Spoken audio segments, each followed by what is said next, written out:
Welcome back, everyone, to Lesser Known Operators. I am your host, Nicholas Allen, and my guest today is the Tactician musician, also known as Michael Allen. Michael is a Green Beret with the 5th Special Forces Group, a tactician by trade, musician at heart, sharing stories of love, war, and survival through music. He's on a mission to remind you that you are not alone. I will have links to his socials in the show description. Today's episode is brought to you by Precision Wellness Group. If you are looking to restore balance, unlock vitality through bioidentical hormone therapy, evidence-based personalized medicine, you look no further than Dr. Taylor Bosley and Precision Wellness Group. Taylor Bosley is the founder and medical director of Precision Wellness Group. He is an emergency medicine physician, a U.S. Army veteran, and a Green Beret. I know there's a lot of information out there about hormone replacement therapy, TRT, testosterone replacement therapy, all kinds of acronyms. If you want to talk to somebody who knows what they're talking about, get a hold of Taylor. He has the shared background where he understands what you're going through, what you've been through, and where you need to go. Check them out. Links to their socials and website are in the show description. I do appreciate you guys. Thank you for listening and enjoy the show. Michael Allen, welcome to Lesser Known Operators. Thanks for coming on, man. Yeah, thanks for having me, brother. Absolutely. A performing artist that's also a Green Beret. Love to hear about it. I got to know, what's harder, combat or performing on stage in front of people, live audience? That's a good question, man. I think being on stage is like a super vulnerable position to be in because, like, the songs no I'm cover? writing. What's that? Yeah, There's for no sure. cover. No air concealment. I'm just like writing some really personal songs, and like sharing them with people that I don't even know who they are. So now they know all these like personal things about me, and I still have no idea who these people are, but it serves as like an outlet. So yeah, I thinking back to like the first firefight I ever got into in like 2008 to like the first time I got on a stage, I think I was probably more nervous to fucking play my guitar on stage. Can I cuss on here? Yeah, Cool. absolutely. All right. Sorry. No, you're good. Right on. Censors haven't said anything about it yet. I don't think Hell they're yeah. going to in the future, or my subtitles or anything like that. But yeah, there's no, well, you train a lot with pretty realistic conditions to go to combat, and Yeah. nobody prepares you for that time you go up on stage in front of people. And No. So, I mean, like I play at home all the time. And that's always my goal is like, I'll play. It's kind of like when you're rehearsing for something, you like do it in a mirror, like kind of look at yourself. It kind of helps prepare for like to give a class or something. But when I'm at home, I'm in my comfort zone. So I'm like jamming out, playing the song, feeling it. And then like that's what I always tell people. I'm like, I try to feel like I'm in my living room when I'm on stage because that's when I feel like I sound the best because like there's no pressure, there's no nerves. I'm just like chilling.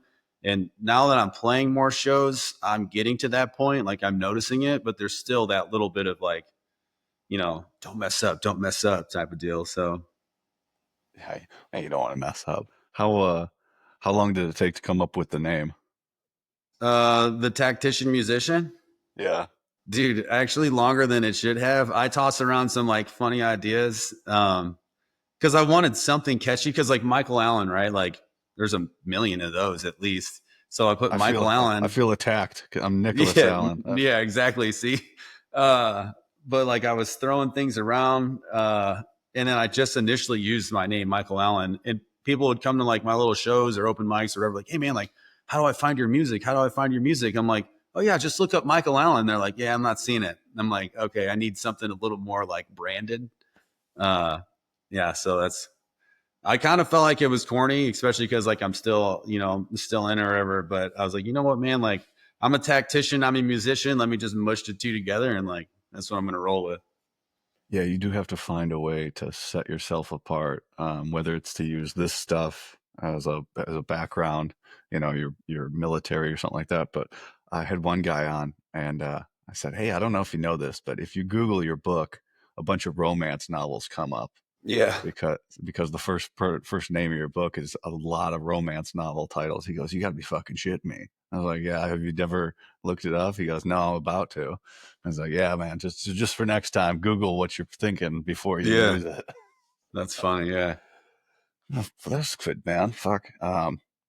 What's your favorite part about getting up and performing the songs? Uh, Honestly, like I was saying, man, it's like an outlet for me. There's like a lot of suppressed things, whether it's personal or professional, that like I'm able to say things in my songs that I'm not able to like have a conversation about. And there's professionals for that, right? Like I utilize them too, but it's just different. But it's like when I'm up there and I'm nervous, but then like I'm singing a song and I see everyone's like vibing to it. Like I can tell that they like it, or they're surprised that like first they saw me like this dude can't sing or play guitar, and then when I notice, they're like, "Oh wow, he's pretty good," and they're like bobbing their heads and stuff. I'm like, "Cool, man!" Like, kind of gives me a little high, you know. And like now I'm like just feeling it. And I'm just up there jamming. And like now I'm in my living room, you know. Like once I know everyone like likes how I'm sounding and the things that I'm saying, like now I'm in that place I want to be. I'm in my living room and I'm just jamming, dude. Yeah. Um, Not a comparison at all. It's just something different. I started this Instagram page and like I'm like, oh, I want to make some funny content. And when I make something that's funny that people like and Mm-hmm. they're liking it and they're liking it, I'm like, oh, you feel so good. You're like, I want to do more of that. Is Yep. that kind of how you're feeling when everybody's getting into the groove? For sure, man. Yeah. Same concept. Yeah. It makes you feel good about yourself. You actually, all the hard work you put in, and people are like, yeah, starting to Yeah. recognize what you're doing. Um, and therapy, I've talked to other people about this, is there's especially for military and veterans can look a lot different. Sitting around a table with your buddies and having some drinks at 2 in the morning with guys that have been the same places you've been could be therapy. Going Mm-hmm. out to the gym, that could be therapy, or just playing your music because you can talk about some things through your music that you can't go to an office and sit with a therapist and you don't For want to sure. talk, you don't want to tell them things, but maybe this veiled, it's like a veiled attempt to get yourself, make yourself vulnerable and kind of work through some things um, without going with that traditional sense of the term, right? 100%. Yeah. Is that do you think a lot of artists are trying to do that? Or, I mean, obviously they're saying things because, some of these lyrics you look at them, you're like, man, that's some pretty deep meaning in there. What do you feel like you're trying to say? And ultimately, I try to like write songs that other veterans and like dudes like myself can relate to for the most part. Obviously, there's some other outliers that I'll write about too, just because it's a good idea. But for the most part, like I just want other like dudes like myself to, if they hear a song, they're like, oh man, like I'm not alone. You know, like there is other dudes out there going through some shit too. So a lot of mine, I take it to the personal level because like I think that's the most relatable. Is if I'm actually like telling the story, like maybe in my mind I articulate it one way, but like others can still relate to it. I started sharing some stuff and putting some stuff on Spotify, and the whole music journey is kind of new. Honestly, kind of like same timeline as your podcast, man. It's pretty new, even though I've been playing music and writing songs for a really long time. But the feedback I've got is just been incredible. It's been very fulfilling for me. Just like, for example, I played a show a couple weeks ago, and a dude afterwards, he comes up to me. He's like, "Hey, man, like I was a combat medic. I did 4 deployments to Iraq." He's like, I felt, and he was like teary eyed. He's like, I felt every word to that song like it was my own. And it was my War Machine song. And I was like, man, dude, that. And then I got teary eyed, you know, I'm like, dude, I'm sorry that you went through that stuff, but dude, you're not alone. And like, that's why I'm doing this. That's why I'm making this music. Why do we feel so alone? Like we weren't alone at the unit. We were surrounded by people. Is it just because we're out now and that unit's not there and not forcing us to be around one another that we self isolate? I would say probably, yeah. Cause, there are communities out there when you're in the team room or like with the dudes, whether you're in SF or not, like, um, you just know that everybody relates to you because like you've all been through the same thing for the most part. So in some sense, like, you know, maybe it affected everyone a little differently, but you all shared a lot of similar experiences to where like when you get out, if you don't choose to put yourself in that environment full of, you know, working with other veterans, it's just more scarce, you know, it's like sparse. So you might feel a little more isolated. Um, like I know for me, like I will, when I retire, like I will actively look for an occupation where like there's more veterans. where I'm doing stuff, just because like I want to be around that population still. It's like that's my people, that's who I relate to, that's who I'm comfortable with. I feel like we do some of it to ourselves, though, because of that. We falsely convince ourselves that we're alone in our struggles. Like we're the only ones that are having these problems, and we feel like ashamed of it. Like, but when in reality, everybody, like on the enlisted side, almost to the person, everybody that comes on here has let their drinking get out of control. It's at one point For to sure. cope with whatever, Mhm. something stuff that I can't imagine because I didn't have any combat experience. I never got to go. I always think about it every day. And but shit, the stuff that happened to me, other people didn't go through. And but we all to the just everybody lets the drinking get out of control, and we think we're alone, and then we're ashamed to reach out and say, you know, I'm fucked up. Yeah. And then but then when we do, everybody goes, "Hey man, I'm fucked up too." Yeah, right. What? Yeah. Welcome to the club. As long as you're not like co self sabotaging Hmm. together, you start to feel people be like, "Oh, I'm not alone." And it's like a little sunnier over here. And people are like, "Oh Yeah. yeah, man, I haven't been drinking for 5 years." I was like, "We can stop drinking." Oh my Yeah. god, what? Why do you think that is? Why do you think we just so tip towards self destruction instead of making ourselves better? Man, I think even like military aside, it's like that persona of being a man. You're supposed to be tough. I mean, I think like now I will say that men should be tough, right? But there's that like you don't want to be vulnerable aspect, and like that weighs heavy on dudes, like I don't think they know how to balance it too, and like actually taking care of yourself, like not just physically, right? Because we all work out. Like for most of us, that's our outlet. But the mental aspect of it, like it's easy to feel like you can't talk about these things because you don't want people to know, or maybe you're ashamed, maybe you're embarrassed. Yeah, and I felt that way for a really long time, man. Like I was very, just kept everything inside, like compartmentalized everything. Didn't want to talk about anything, like.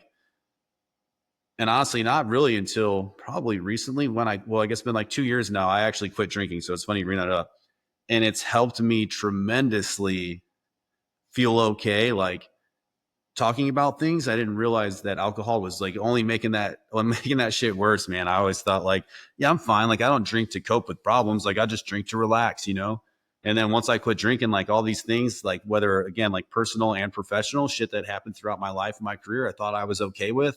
I had to learn how to deal with this shit like all over again because looking back on it, I was like, man, like that was fucked up. Like that shouldn't have happened. I shouldn't have saw that, shouldn't have lived through that.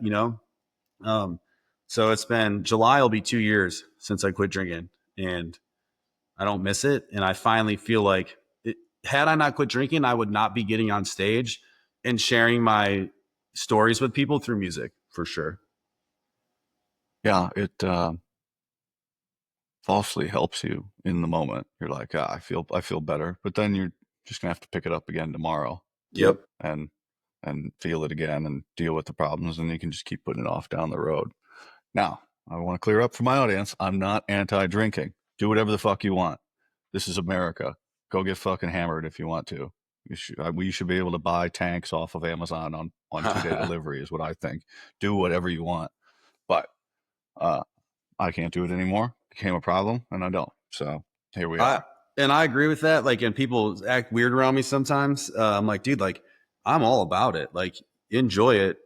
I just can't do it. Like, it's not good for me. Like, you may be able to handle it. Like, it might not affect you.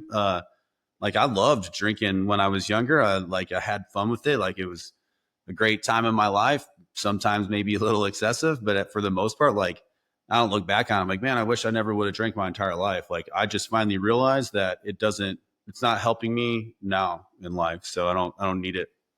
Yeah. I had a fucking blast. And then Yeah. until I was the only one who was having a blast, and then Yeah. nobody else was having fun around with it. And it's such a big part of the culture in the military, and your ability to recover as you age starts to decline. And no matter how tough you are mentally, because that pushes us even further, we're just able to push through it. but your time will catch up with your body. And if you're fighting against even 2, 3 drinks a day, trying to recover and perform at a high level on a team, which is pretty rough, the op tempo and the schedule and everything, and just fighting against that, you're an uphill battle. Now, Yeah. can guys do it? I've seen guys do tremendous things, completely hammered, and then wake up the next day and go 5 mile run or 12 mile ruck and things like that, and just smoke me. I was like, how the fuck are you able to do this? So everybody's got the thing, and to each his own. But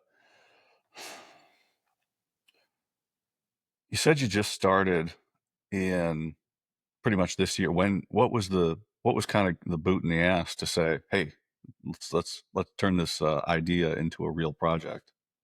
Man, so we were deployed, and I was bought a little cheap guitar and sitting on the roof of the team house, and the dudes came out and they're like, "Man, like that's pretty good, dude." And then like I kept playing some more originals, and like you really need to share that stuff, you know? Like you should really start posting it and stuff. And I think because the boys like they're either my yeah, man, that's all right, which is telling me I sucked, right?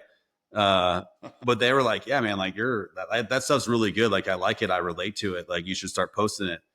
So like I just kind of kept playing, man, and then I came home early, had a medical thing happen, got sent home early. So like I'm just home by myself for a couple of months. Me and my pregnant wife, I have nothing to do.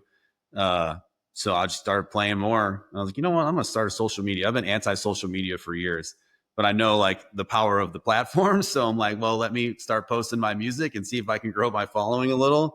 And then I found a local open mic night, and like I just started sharing from there because like the guys on the team, man, like they gave me the confidence to do so. And like once I knew like they thought it was good, like, you know, dudes on the team, like we're going to be the most critical of each other.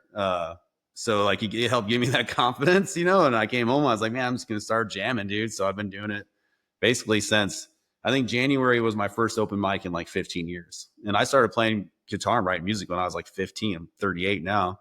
I just stopped for a while, and yeah, but it was the guys, man, that gave me the confidence to start playing. It's actually funny because the most recent show I just played, like none of my new team knew that I could do what I do. So I was like, hey man, like I'm playing this gig tonight. Like, you guys want to come out? I wanted them to see that I'm like a human, you know, like outside of work. Uh, so when they showed up and they were just like, damn, man, like we didn't know you could do all that, and that also was cool, you know. So Well, it doesn't sound like you're old because I'll be 38 here soon. nice, But on the team you are, in yeah, the military, you're pretty. So your team, in SF, the age has been getting pretty young. Most guys are in their 20s now. So yeah, it's like, oh, and you're kind of viewed as dad because you're that much older. So it's like, oh, fuck, this guy's actually cool. What the fuck? yeah. We got to think of him as a person now. So that's neat that showed your team that. Um, what kind of what kind of places are you playing? You just going to like the open mic, or you booking gigs, or So I initially I like started with open mics, and then they do like writers rounds where it's like a paid gig, but like you're up there with a few other people and you guys take turns playing songs. So you just play originals. And then I just got booked to play like my own set because I don't like playing covers. Like I don't mind it. Like I know if I want to get more bookings and stuff, I need to play covers because like I need to slide some of your originals in. But for right now, I'm just like trying to play my own originals. But I have a set June 14th. So that'll be like my first official like booked set that I'm going to do, which is cool, you know. And again, like I'm just like slow playing this right now. Once I'm done with this current position, like I'll drop my retirement packet and like I'll start putting a little more, you know, resources into it.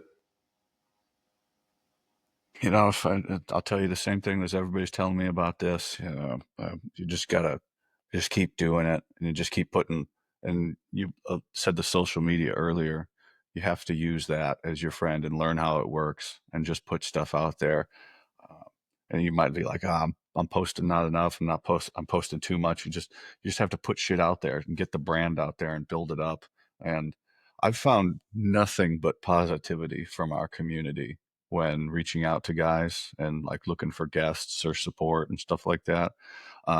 Which is contrary to what like we hear in the media that there's this perception that we're all fighting with one another and like Mhm. out to get one another, and I haven't found that at all. I don't know if you've seen, because everybody's been so supportive of like, how can I help? What can I do to help you out? Have you seen that?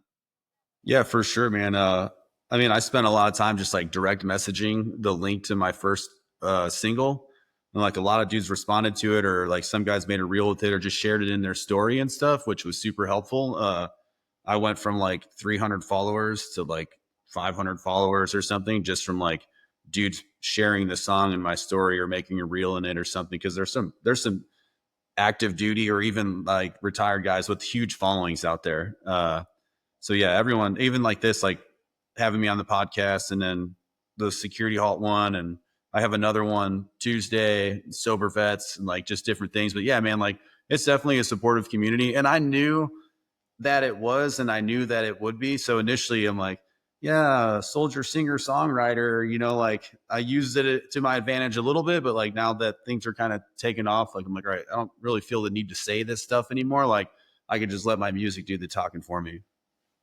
Yeah, that's the hope, right? Um, but it helps. It gets you in the door. People are Yeah. like, "Oh, well, let's give a listen to this guy. Hopefully, he doesn't suck." Yeah, for sure. Or like your team, that would be the fear of mine when playing for your team is, you don't want them to call you gay or something like that. Not Yeah, that there's dude. anything wrong with being gay for everybody at home. Not that there's anything wrong, but that's just Yeah. what would be said if you're like, dude, that's. And then they'll throw a tampon at you.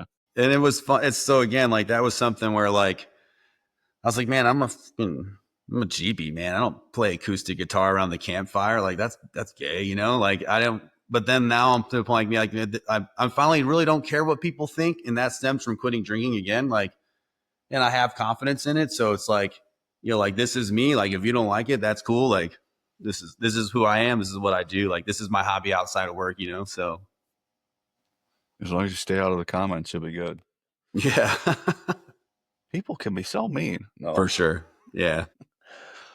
Oh, looks like you're from just down the street from me in Hobart. Yeah. Well, I'm in southeastern Wisconsin right now, but I grew up in Antioch, Illinois. Nice. Okay. I don't know if that's open source information for my listeners or yet. Anybody trying to track me down? For my hundreds of listeners, now they know where I'm from. Yeah. But I'm out in Yeah. southeast Wisconsin right now. Nice. I was born and raised in Hobart, obviously down in Tennessee now. So It's all right. Those places are not similar at all. no, no. What was it like growing up in the Midwest near the big city? Uh, man, it was. I guess it like Hobart was a smallish town. Um, Yes.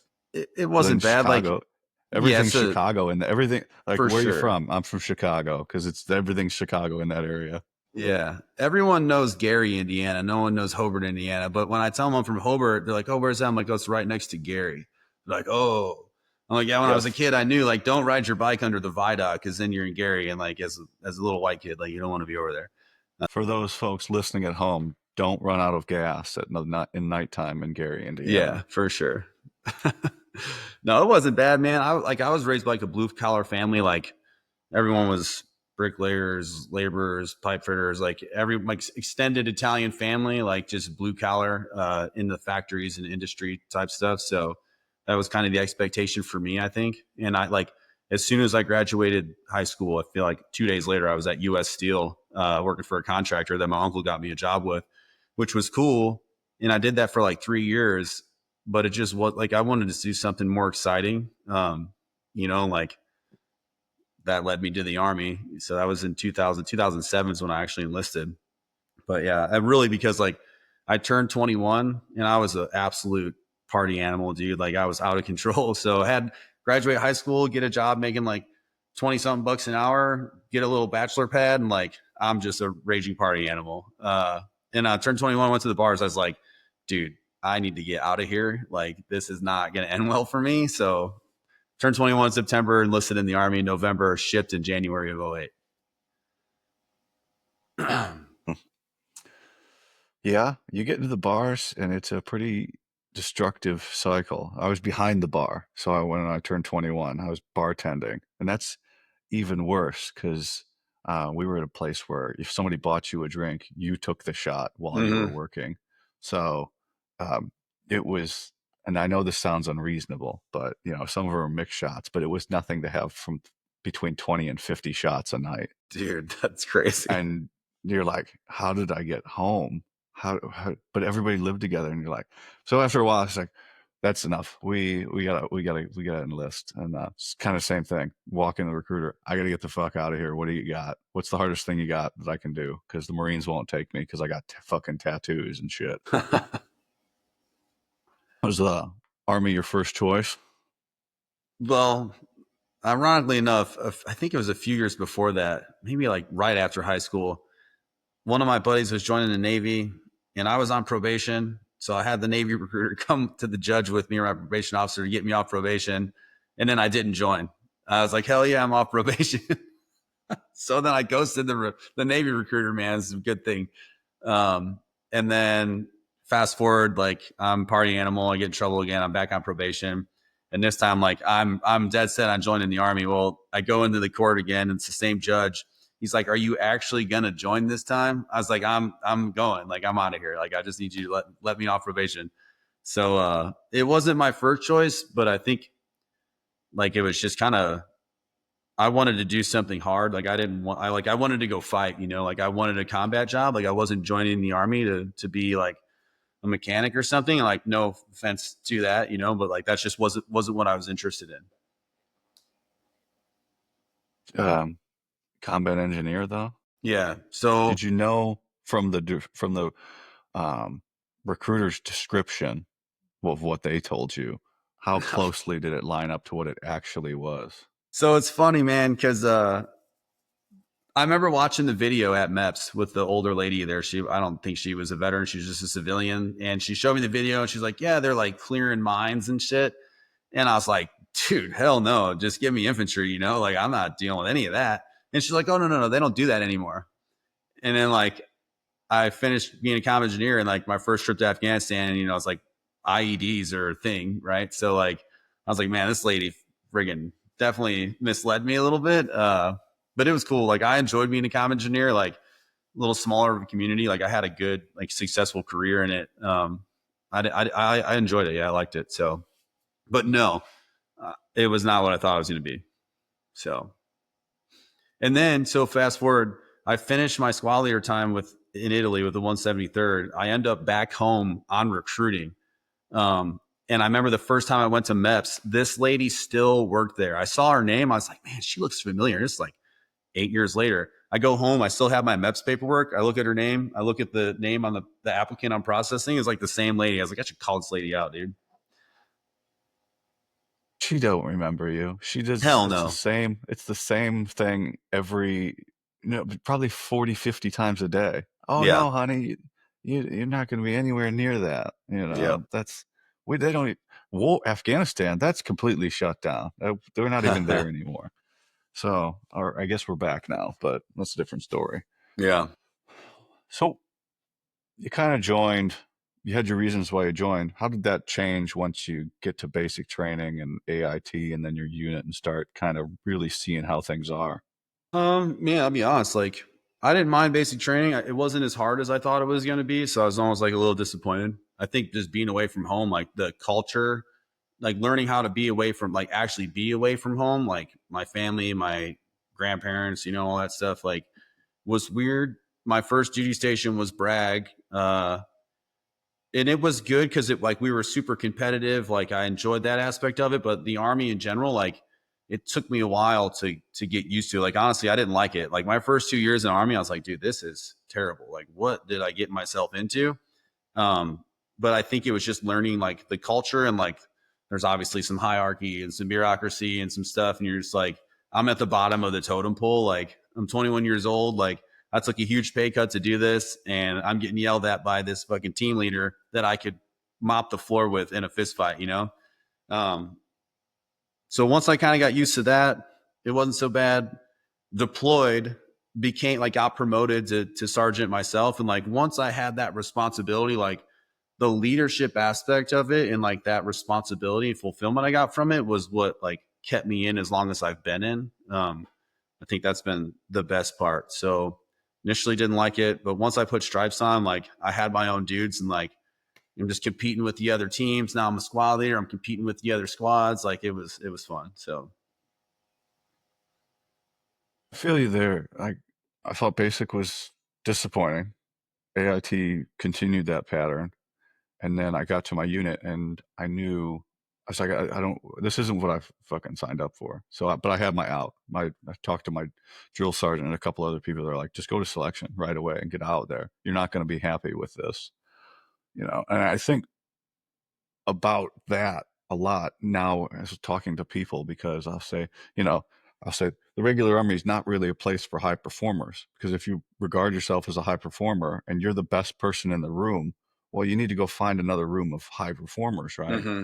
But my whole view of that is channeled through this very minimal time I spent in a field artillery unit on staff. I never went to a line unit. I don't know what life's like in the 82nd Yeah. or an airborne unit, but I carried that. I don't want to be in that type of unit, which I applied to all of the services in my mind when I went to selection. I was like, I'm not going to quit or fail or anything because I don't want to go to a regular army unit and leave it up to chance. So Mm-hmm. it's just an interesting perspective of when you think about, because you only get one view when you come in, and there's like fucking like a few 100,000 people in the army, right? Yeah. They all got a different view, and that's just your one little piece, and you don't see any piece of the pie until you start making senior NCO level and see how things are working. How do you think that little view shaped the rest of your career of that first time you were in? Um, are you talking like my first duty station or like? Like, because a lot of what you do going forward is going to be based off what you see right away. You said you didn't like it, right? You're Yeah. like, I don't know about this. But I don't know. I just started thinking about that way. Like, that drove everything I did after that point, like trying to just get to a place where I was like, yes, this is the army that I signed up for. So the not liking it was like trying to adjust to being away from home and like the culture of like something new. But looking back on it, like my first team leaders and squad leaders, like back in that time, like 2008 to like 2010, were some hard ass, hard charging dudes. And I still today hold that to the standard of like, even when I became a platoon sergeant, like that's what I expected my team leaders and squad leaders to be like, was like, we are a group of desensitized killers, man. Like we should be hard, we should be competing, we should be pushing ourselves to failure, like all that stuff. So I still go back, even now, like on the team, like I want it to be kind of the same way. Like we're athletes, I look at it as like we're a football team. Um, and like that competitive nature was instilled in me in my very first assignment under my very first leadership. And like, while I didn't like them at first, like as I grew to become my own leader, like I look back on the things they did, like, oh, like that made sense. Like that was good. Like this is good. This is good for team building. And like, it's what's good for the unit or the team. So I still hold that stuff. And that was 18, 17 years ago. Back in the day, as the kids say. Yeah. Yeah. Right. Well, that's good that you had that view. Like, I don't know. I could just feel I was like, I gotta get the fuck out of here. I gotta go do something else. I gotta find what I'm looking for, um, and try and get there. So So I just go. once I became a team leader and like I was able to like mold my team how I wanted, how I believe we should be. And in my squad, like that's how that helped. But I didn't go to selection until I was done my platoon sergeant time. So like Yeah.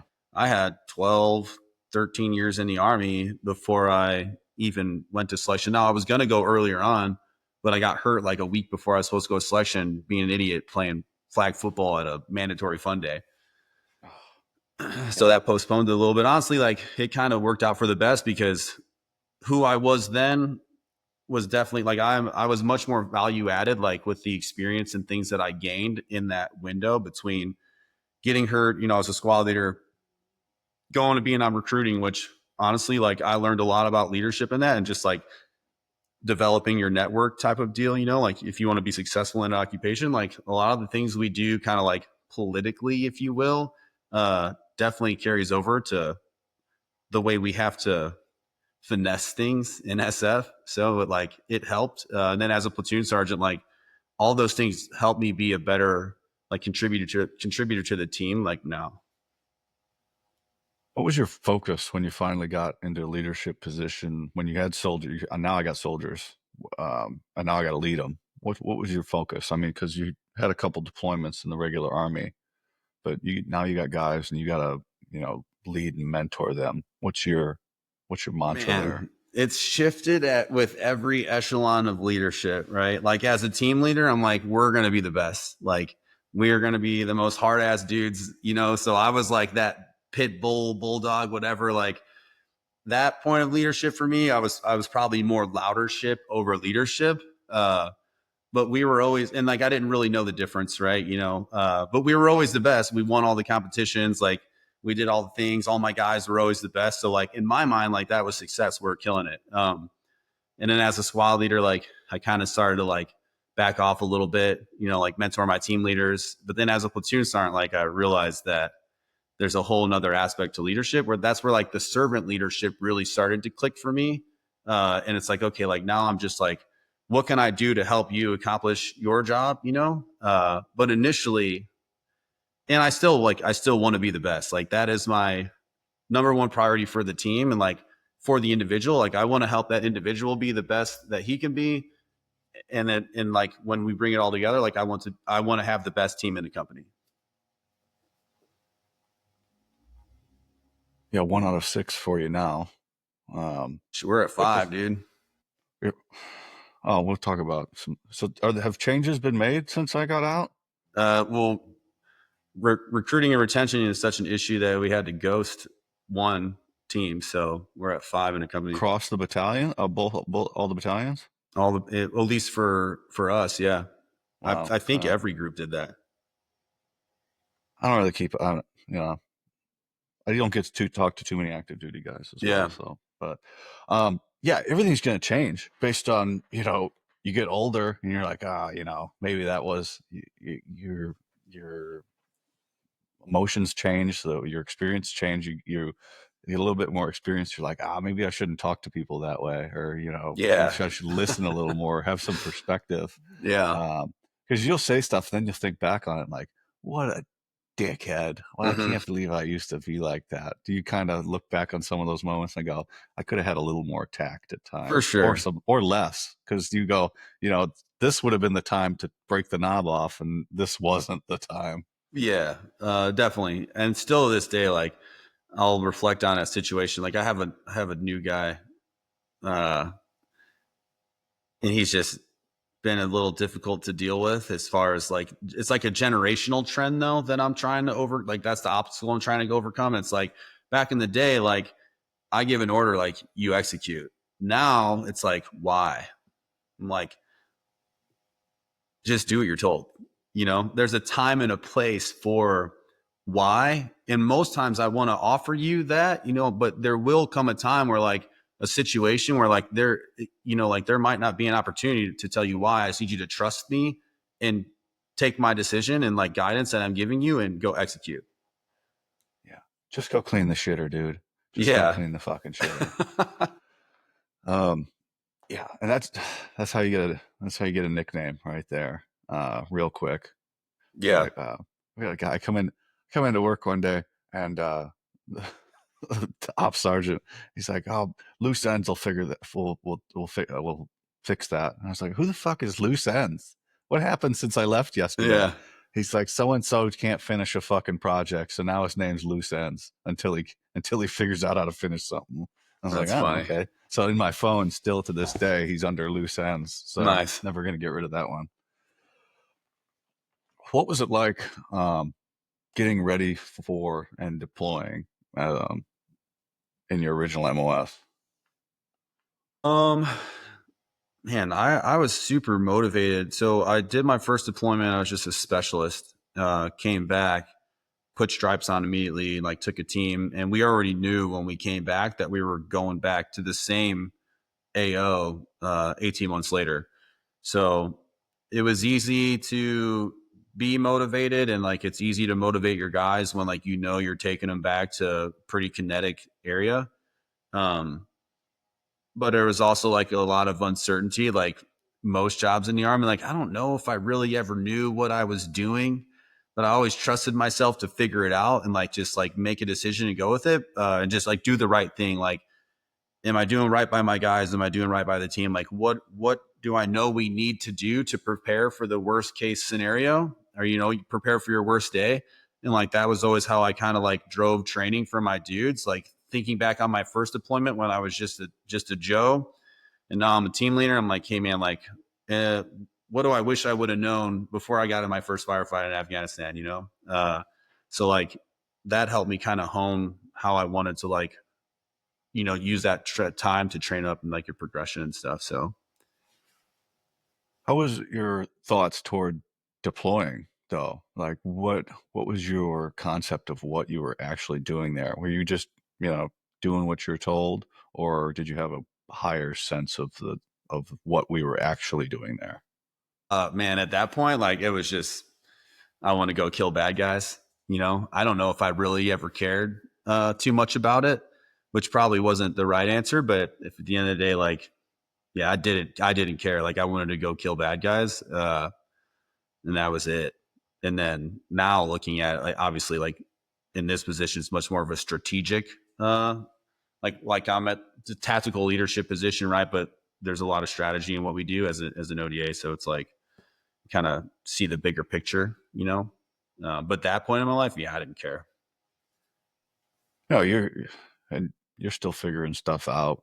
Like Mm-hmm. what, you want to do your best to, because you get in a new role, because you get a new role every real quickly when you first get in, and then things slow down. As promotions slow down, Yep. you just want to do the best. And like, yeah, we're going to do this. I want to be the best at this, because we're going to be the best squad at this time phase, right?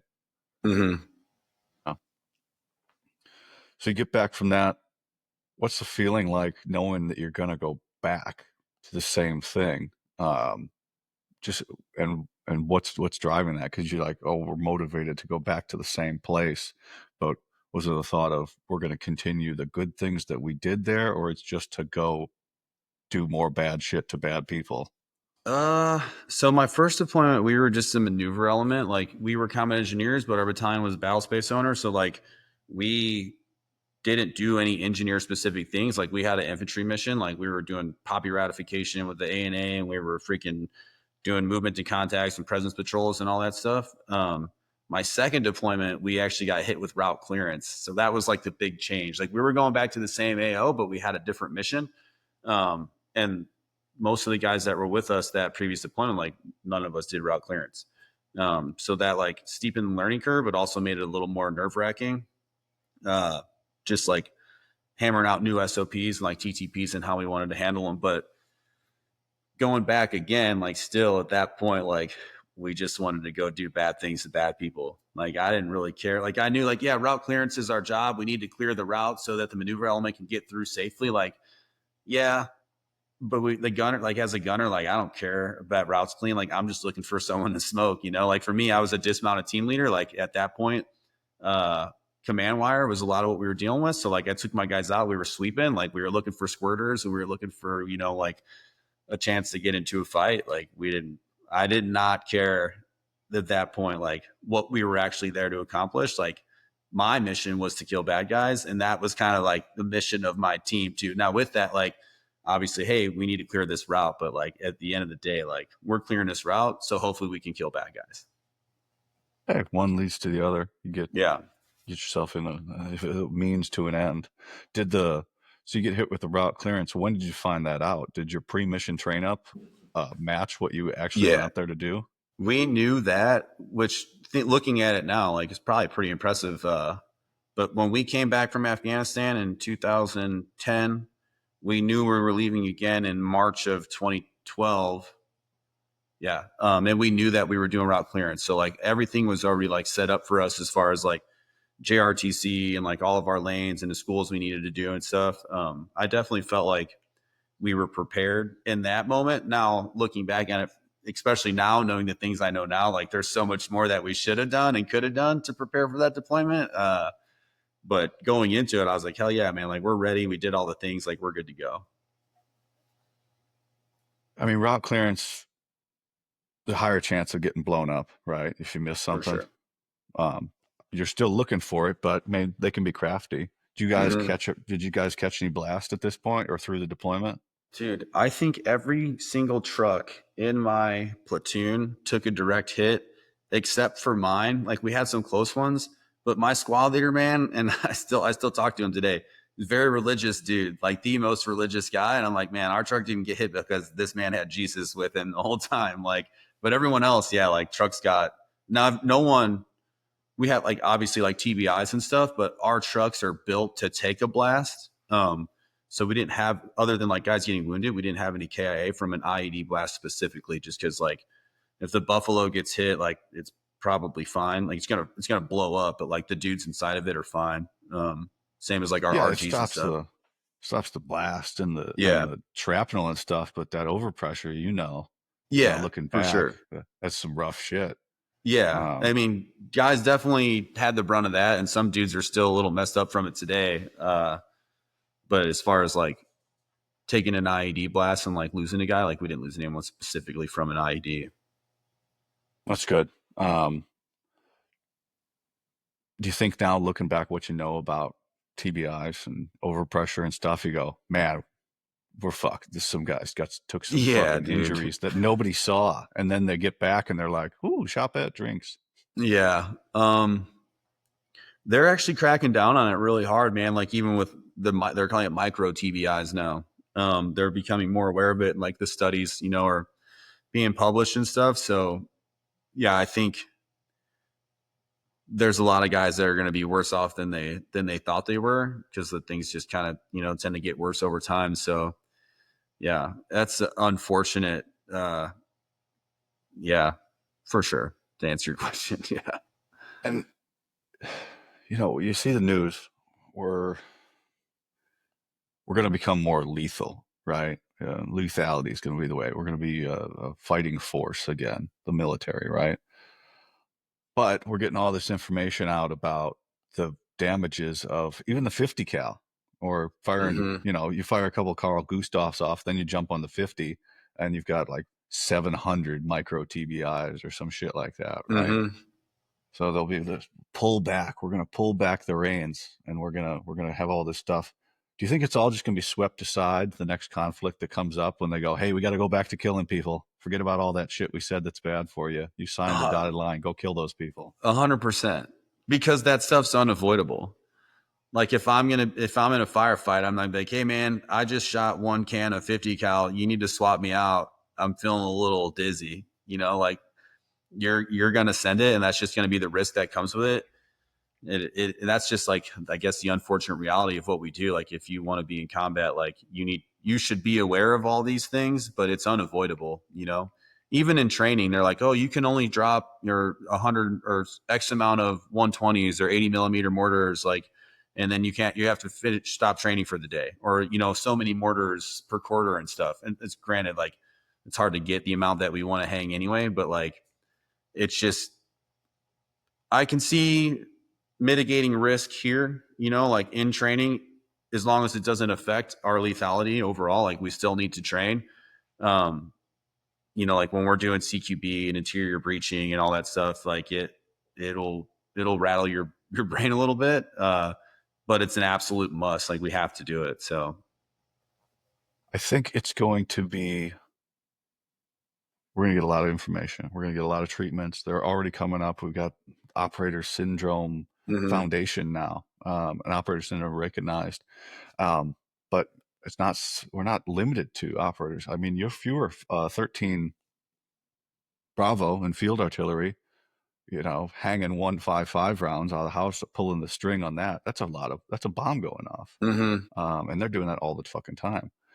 But I think we're going to have all this information and we're going to have all these treatments and we're going to make all this progress and try to mitigate as much as we can. It's going to be swept aside when we need to go kill people, but it's going to be a lot harder for the government to hide behind the VA and um, these symptoms the next time it comes out, because we're going to be like, hey, all this research is here and it's proven that this is fucked up, and you sent all these people to do it anyway. And yes, they signed the dotted line and did everything our country asked us to do. But hey, now it's proven. You're going to have to fucking take care of us this time. So I think it's going to be better the next time. But yeah, nobody's going to give a shit. They're going to say, yeah, go kill those people, or fucking drop those bombs, blow that door up, fucking Yeah. get on the 50 and save everybody's life and shit like that. I guess that is a good point, man. They definitely like the knowledge is there now. We know what happens. So when people do start coming back from the next conflict, hopefully that at least expedites the treatment process, to like help people a little more efficiently and effectively as they come back. Cause like we have X amount of years of studies showing like, hey, we know that this has an effect on people. So like we know that this treatment has worked. Like we need to get it to them a little quicker instead of like dudes bouncing in and out of the VA all the time, trying to figure out what's wrong with them and them pretending like you're fine. And, like now the evidence is there. So Yeah. And hopefully more guys will go, oh, yeah, I got that. I got that going on. Give me, mhm. send me to this. We got this treatment center, or okay, you need this, these things. Hopefully, guys will be more inclined to say, yeah, I'll do that. But it's tough, really, especially on the team level, or definitely when you're operational, to even say, hey, I need to take a knee, even for a fucking day, Yeah, to put that out there. So, but that's on you and like Sergeant for Major as sure. well, Yeah, to be like, to set the climate in the team room and down the hallway. But at the end of the day, we still got to accomplish the mission. So for sure. we got to I'm a figure it big out. advocate for like self-preservation, man. Like for guys, if you want to make a career out of this, or I mean, quality of life in general, for regardless if you don't want to make a career out of it or not, but like if you want a long career, if you want a long life, like you need to take care of yourself. And I unfortunately learned these lessons by not necessarily doing that throughout my career. Like in the early part of my career is always like, well, I can't go get seen because then I'll be on a profile and then I won't be able to fucking be on the team or do my job or go to training or deploy or whatever. And that's not necessarily the mindset, especially in this organization. Like we have so many professionals that'll work with us to like get us back in the fight, as quickly as possible, but making sure like you're 100% good to go. But like to add on to your point, we were just saying like people have to ask for that help. Like I think you will always have that again, that like macho man mantra, or like dudes are going to be like what I just said, like, well, I'm not going to go to the doctor because then they're going to tell me that I can't train and I can't be on my team or whatever. Um, yeah, so I'm an advocate for it, especially like not just the physical part, but the mental part of it. Like I tell my guys all the time, like I go to behavioral health once a month and just unload all my shit on them, dude. I'm like, yeah, man, like take this shit and like you go sleep on it. Like I'm gonna sleep good for maybe another week or so, and then I'll see you again in 4 weeks. Uh, but yeah, I try to tell my guy, I'm super transparent with my dudes, whether it was like mental stuff or physical stuff, like because that way they know like if I do it, like they can do it too. Like I always encourage them, like, hey man, like go see physical therapy. Like if we're doing team PT and like you can't do this, like you see me sitting out, like I strained my calf like a week ago. I'm trying to milk this calf, and like I just built this whole workout with the strength and conditioning coach, like to prep us for cephalic in a couple weeks. And I can't even do one of the workouts because I can't sprint whatsoever or jump or anything. So I'm like on the assault bike while my dudes are fucking getting after it, running sprints. I'm like, dude, this is so embarrassing. But I know that I need to get healthy so that I'm with the guys for cephalic. Yeah. Episode I just posted on Friday, Ricky Daring, right? Self care is not selfish. That's a good one. Yeah, I like that. You got to be able to make that delineation of hurt and injured. I, Mm-hmm. if I'm injured. I'm going to be more of a detriment to my team or my unit or whatever if I push this, and then I'm fucking inoperable, like mission ineffective. If I'm injured, can I make it worse? You know? No? Okay, then I'm just gonna work through it. You gotta have that there, like the movie Miracle, right? Is he Mm-hmm. going to make it any worse? No, he's just going to be in a lot of pain. Well, I guess I'm going to be in a lot of pain then. Yep. Yep. That's all selection is. It's all pain. You know, 100%. you can't train for a lot of that shit. That selection.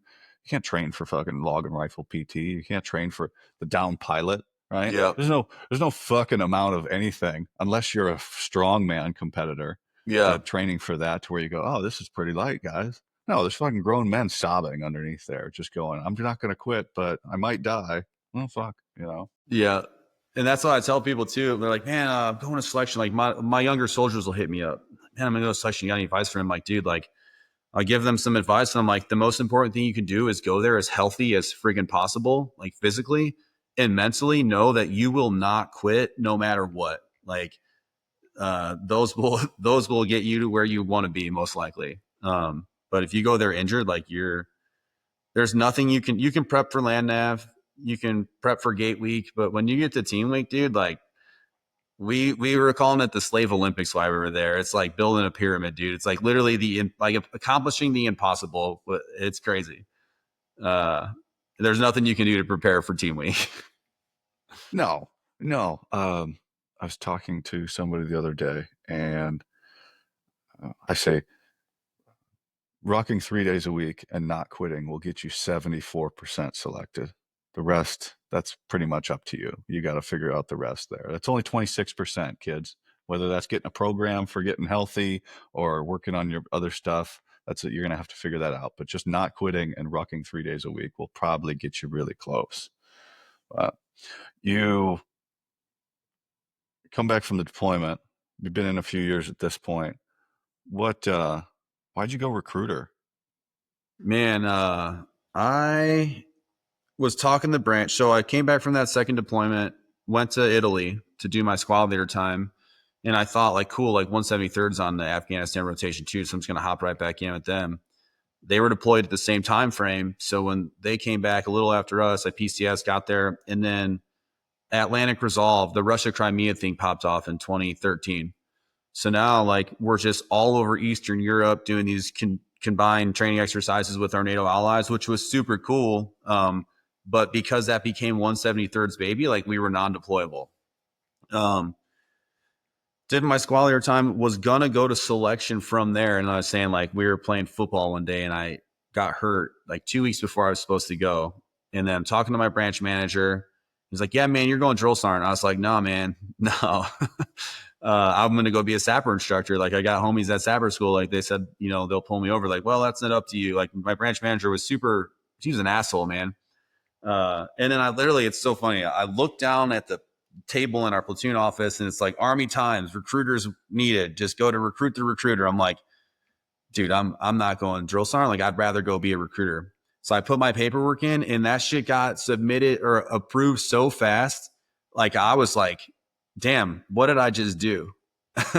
So, but it ended up working out, man. Because I volunteered, I actually got to go to my hometown. I got to pick where I wanted to go. So I literally lived at home for like 3.5 years.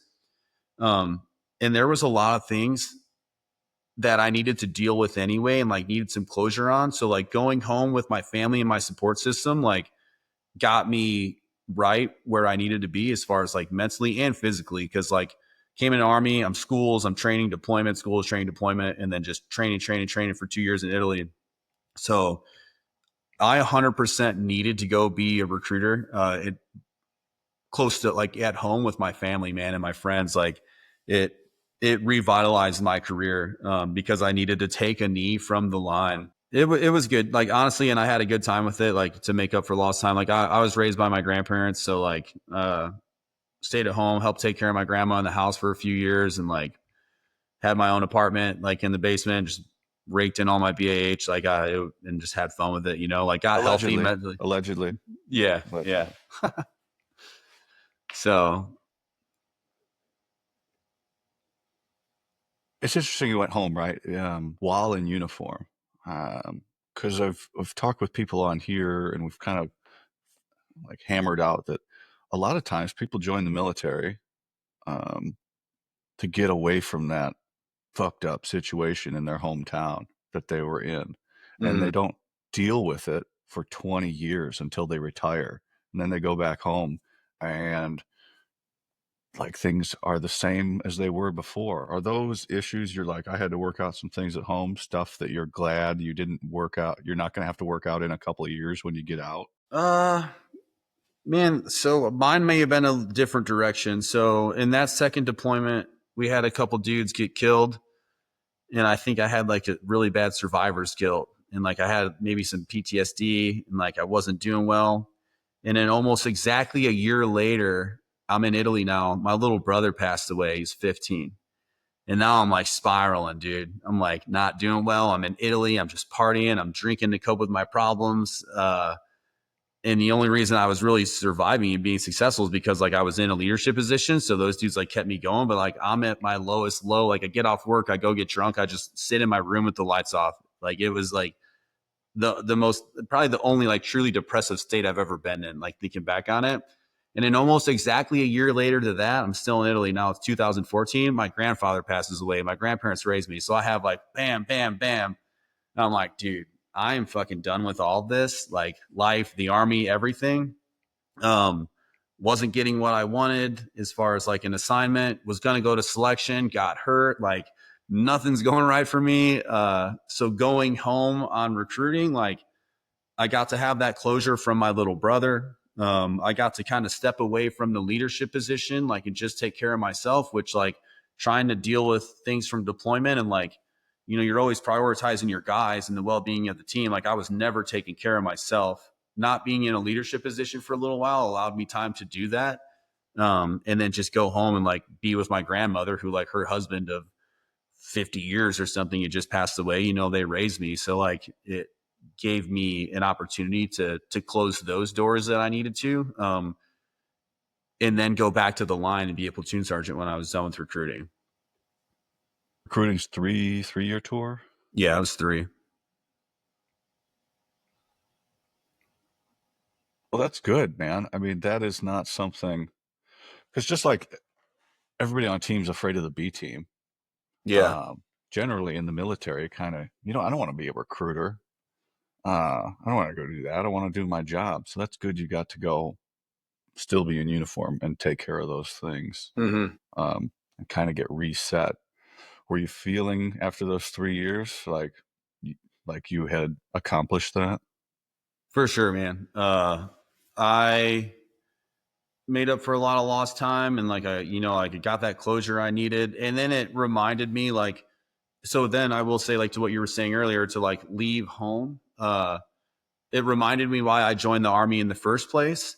So going back to the line, like, well, I was even more motivated to do so. Like I left the first time as a private, like I'm leaving the second time mid-career as an E7 going to be a platoon sergeant. Um, so it gave me that reminder I needed for like the next 10 years, like, and now I'm like, I'm never going back home. But yeah, it was good, man. You're not going back to Indiana? No, too cold, man. For the folks listening at home, you do 3 years as a recruiter, and then you can choose to become a recruiter. That's your MOS, or you go back to what you were doing. Yeah, you can choose to, like we used to say, cross over the dark side. Of course you did. Yeah, Of you course you can did. become a permanent recruiter and ride out the rest of your career like that. And some guys did. Um, it's still like you still get all the perks of the army, but you're just the business side of it. So like you're not deploying, you're not going to the field, you're not doing any of that stuff. Like you're at home all the time. You still have to PCS. They still have like a career progression model. I don't know it, but yeah, a lot of guys will choose to just ride out the rest of their career like that. Probably better for family life, but I actually wanted to go do my job, like do combat things and hopefully go back to war. Like at that point, it was 2018. So like Afghanistan was still a thing. I was like, hell yeah, man. I'm going to go back to Afghanistan. And then I got orders to Fort Stewart to a mechanized unit. I'm like, well, there goes that. So, uh, yeah. And that kind of like led to going to selection finally. All roads lead to selection, especially on this show, some sort of selection. But the that other thing, that last thing I want to touch on is, you talk about you get hurt in football, right? Mm-hmm. I would be interested, because for people who don't know, generally once a week, there's flag football or something like that at your unit, or fuck off Fridays, right? And the amount of injuries that come out of that dude. are staggering compared to, people getting killed in combat or getting injured and things like that. Um, I remember basketball, and like you couldn't play basketball because some officer broke his ankle during basketball, during PT hours and shit like that. So it's just, that sucks that happens here. Or somebody will do something stupid and then it'll get banned and then it'll get brought back and things Yep. like that. But you get to your mechanized unit now. How's that different from your previous unit? So my first unit, obviously we were airborne. Second unit, we were light infantry. I was with fourth ID, but we were light infantry. So like I didn't have to deal with vehicles. Then I go back to an airborne unit with 173rd recruiting. And now I'm in a mechanized unit where my platoon of sappers, like they're riding around in Bradleys. I don't know shit about tracked vehicles. And I really don't care neither. Like, I'm like, dude, this is just a distraction from like doing soldier things, like, like in your boots, going out in the field and playing army. Like, that's what I knew. That's what I like to do. Um, but when you're supporting, an armored brigade combat team and they're in Abrams tanks, like you need to be in an armored vehicle too, so that you can get where you need to go and do what they need you to do. But I hated it, man, because like I would fight with my commander and stuff all the time. Hey, these parts are, and you need to go hang parts. I'm like, dude, I'm training my soldiers on like engineer qualification tables. Like these are things that we really need to do. I don't care about this vehicle right now. So it was like pulling teeth in that aspect. It wasn't my favorite, but it's super necessary, especially like as we get back into LISCO. Like I understand the need for armor brigade combat teams. It just wasn't a good fit for me. For everybody listening at home, whatever you see on movies and in promotional reels about the vehicles that are in the military, those aren't the real vehicles in the military. The real vehicles are barely running pieces of shit that For are sure. so hard to work on. They got armor on them, tracks. There's oil leaking everywhere. There's big, just terrible. And it's always a fucking fight to keep them not deadlined. At least that's what I saw from a field artillery, MLRS unit, For sure, man. and track vehicles and shit. And they're heavy and they're fucking miserable. It's not like the ones on TV, so the sexy shit you see. Um, so when you say, hanging parts, you're helping the mechanics, and you're like, oh, we got to do this thing just to be mission effective, because you depend on that to keep up with the armor that you're following behind to do your sapper tasks. Yep. Speaking of sapper tasks, I saw you had a tab, but I couldn't see it in the picture. Was that sapper or ranger tab? That's my Sapper tab. I wanted to go to Ranger too, man. I still do, but I'm like, I tried to go, like, nah, you're busted, dude. Hey, we had a first sergeant go when I was in first group, Yeah, and the Army made a big deal out of it. He fucking crushed it. nice. It was very motivating, stuff he said. So there's Yeah, still hope. It's pretty unlikely, but there's still hope for you. yeah. Um, what was Sapper school like? Because I don't think we've had anybody on here that's spoken about that at all. It's cool, man. I mean, for as an engineer, like that's your number one priority, right? Because like you have your 2 weeks of patrolling and stuff at the end, but your first 2 weeks are just general studies, so it's really advanced demolitions and just like capabilities that engineers bring to the fight. So you're really getting a bigger look at the stuff that you can do as an engineer, not just the stuff that you're doing at your unit. They expose you to a lot.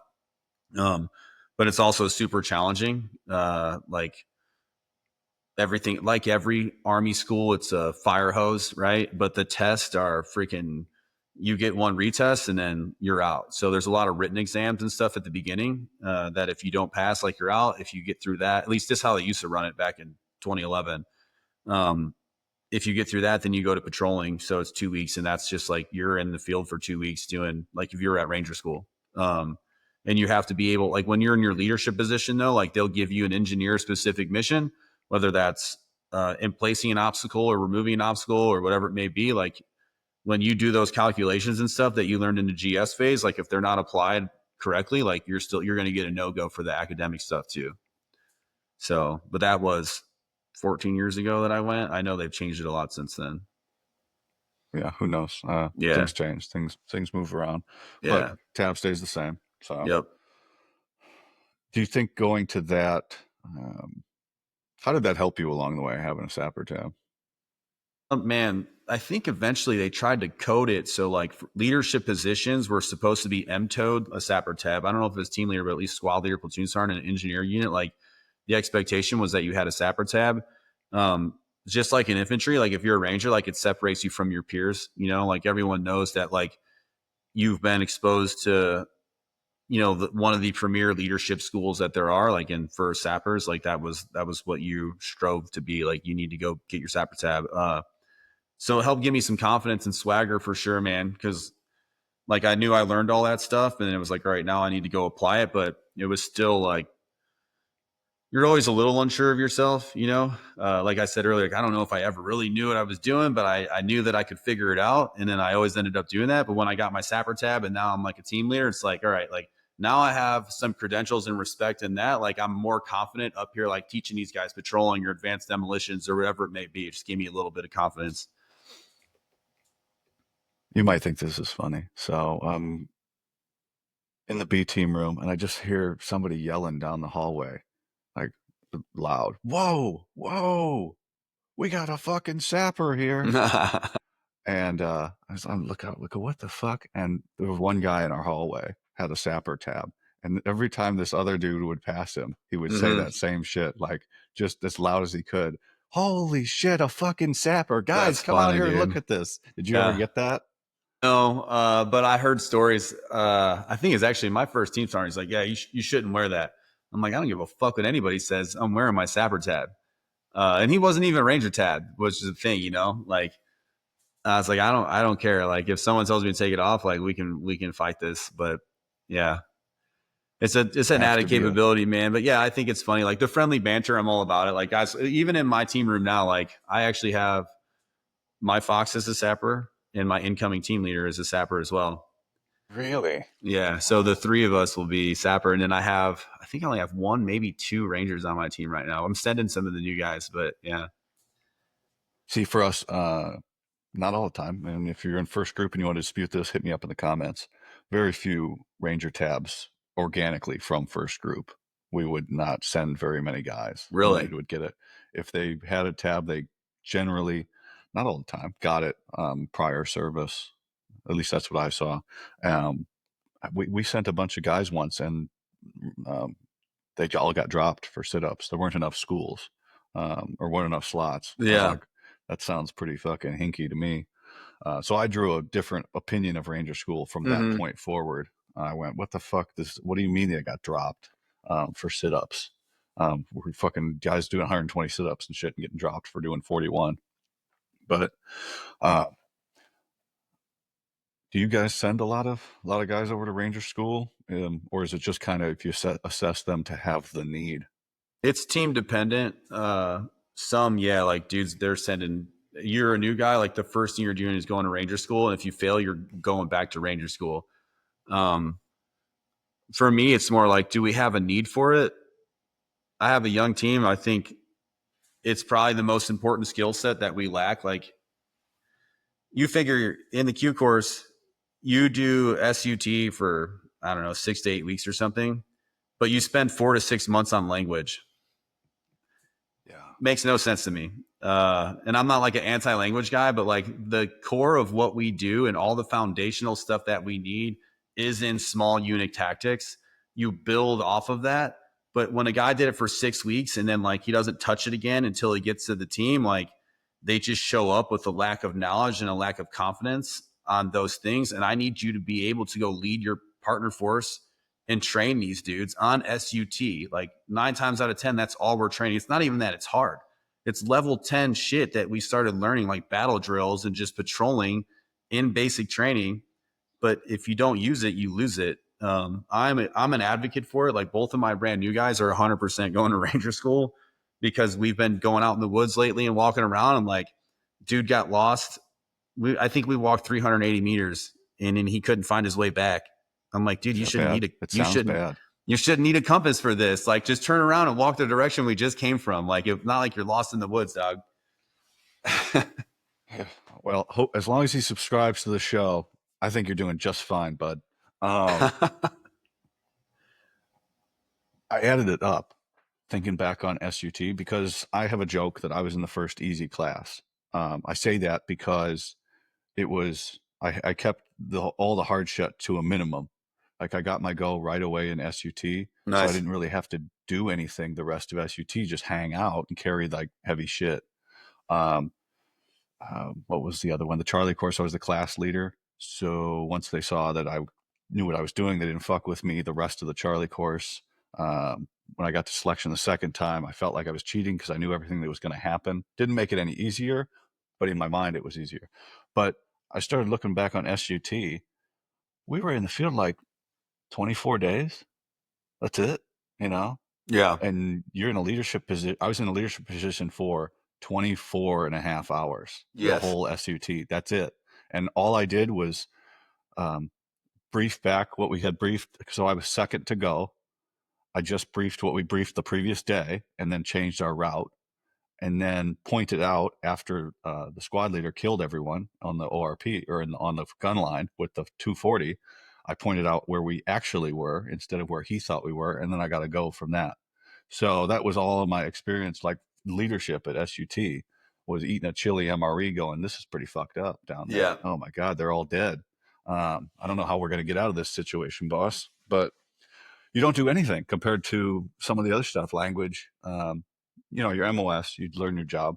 And they've refined the course now. It's much different now than it was when I went or when you went. They're always Mm-hmm. fiddling with it. So supposedly they've got it where they want it to be, but you're right. We don't. But a lot of that's you're expected to learn when you get to your team. Your team's going to square you away, and that's with the regular army as well. You don't learn Yeah. fucking dick in basic training or AIT. You go, oh, that's the unit's problem to figure out because when you get to your unit, you're not going to do what you did in AIT. I got stuck at a fucking desk working in S2. I was like, this is not what I signed up for. Yeah.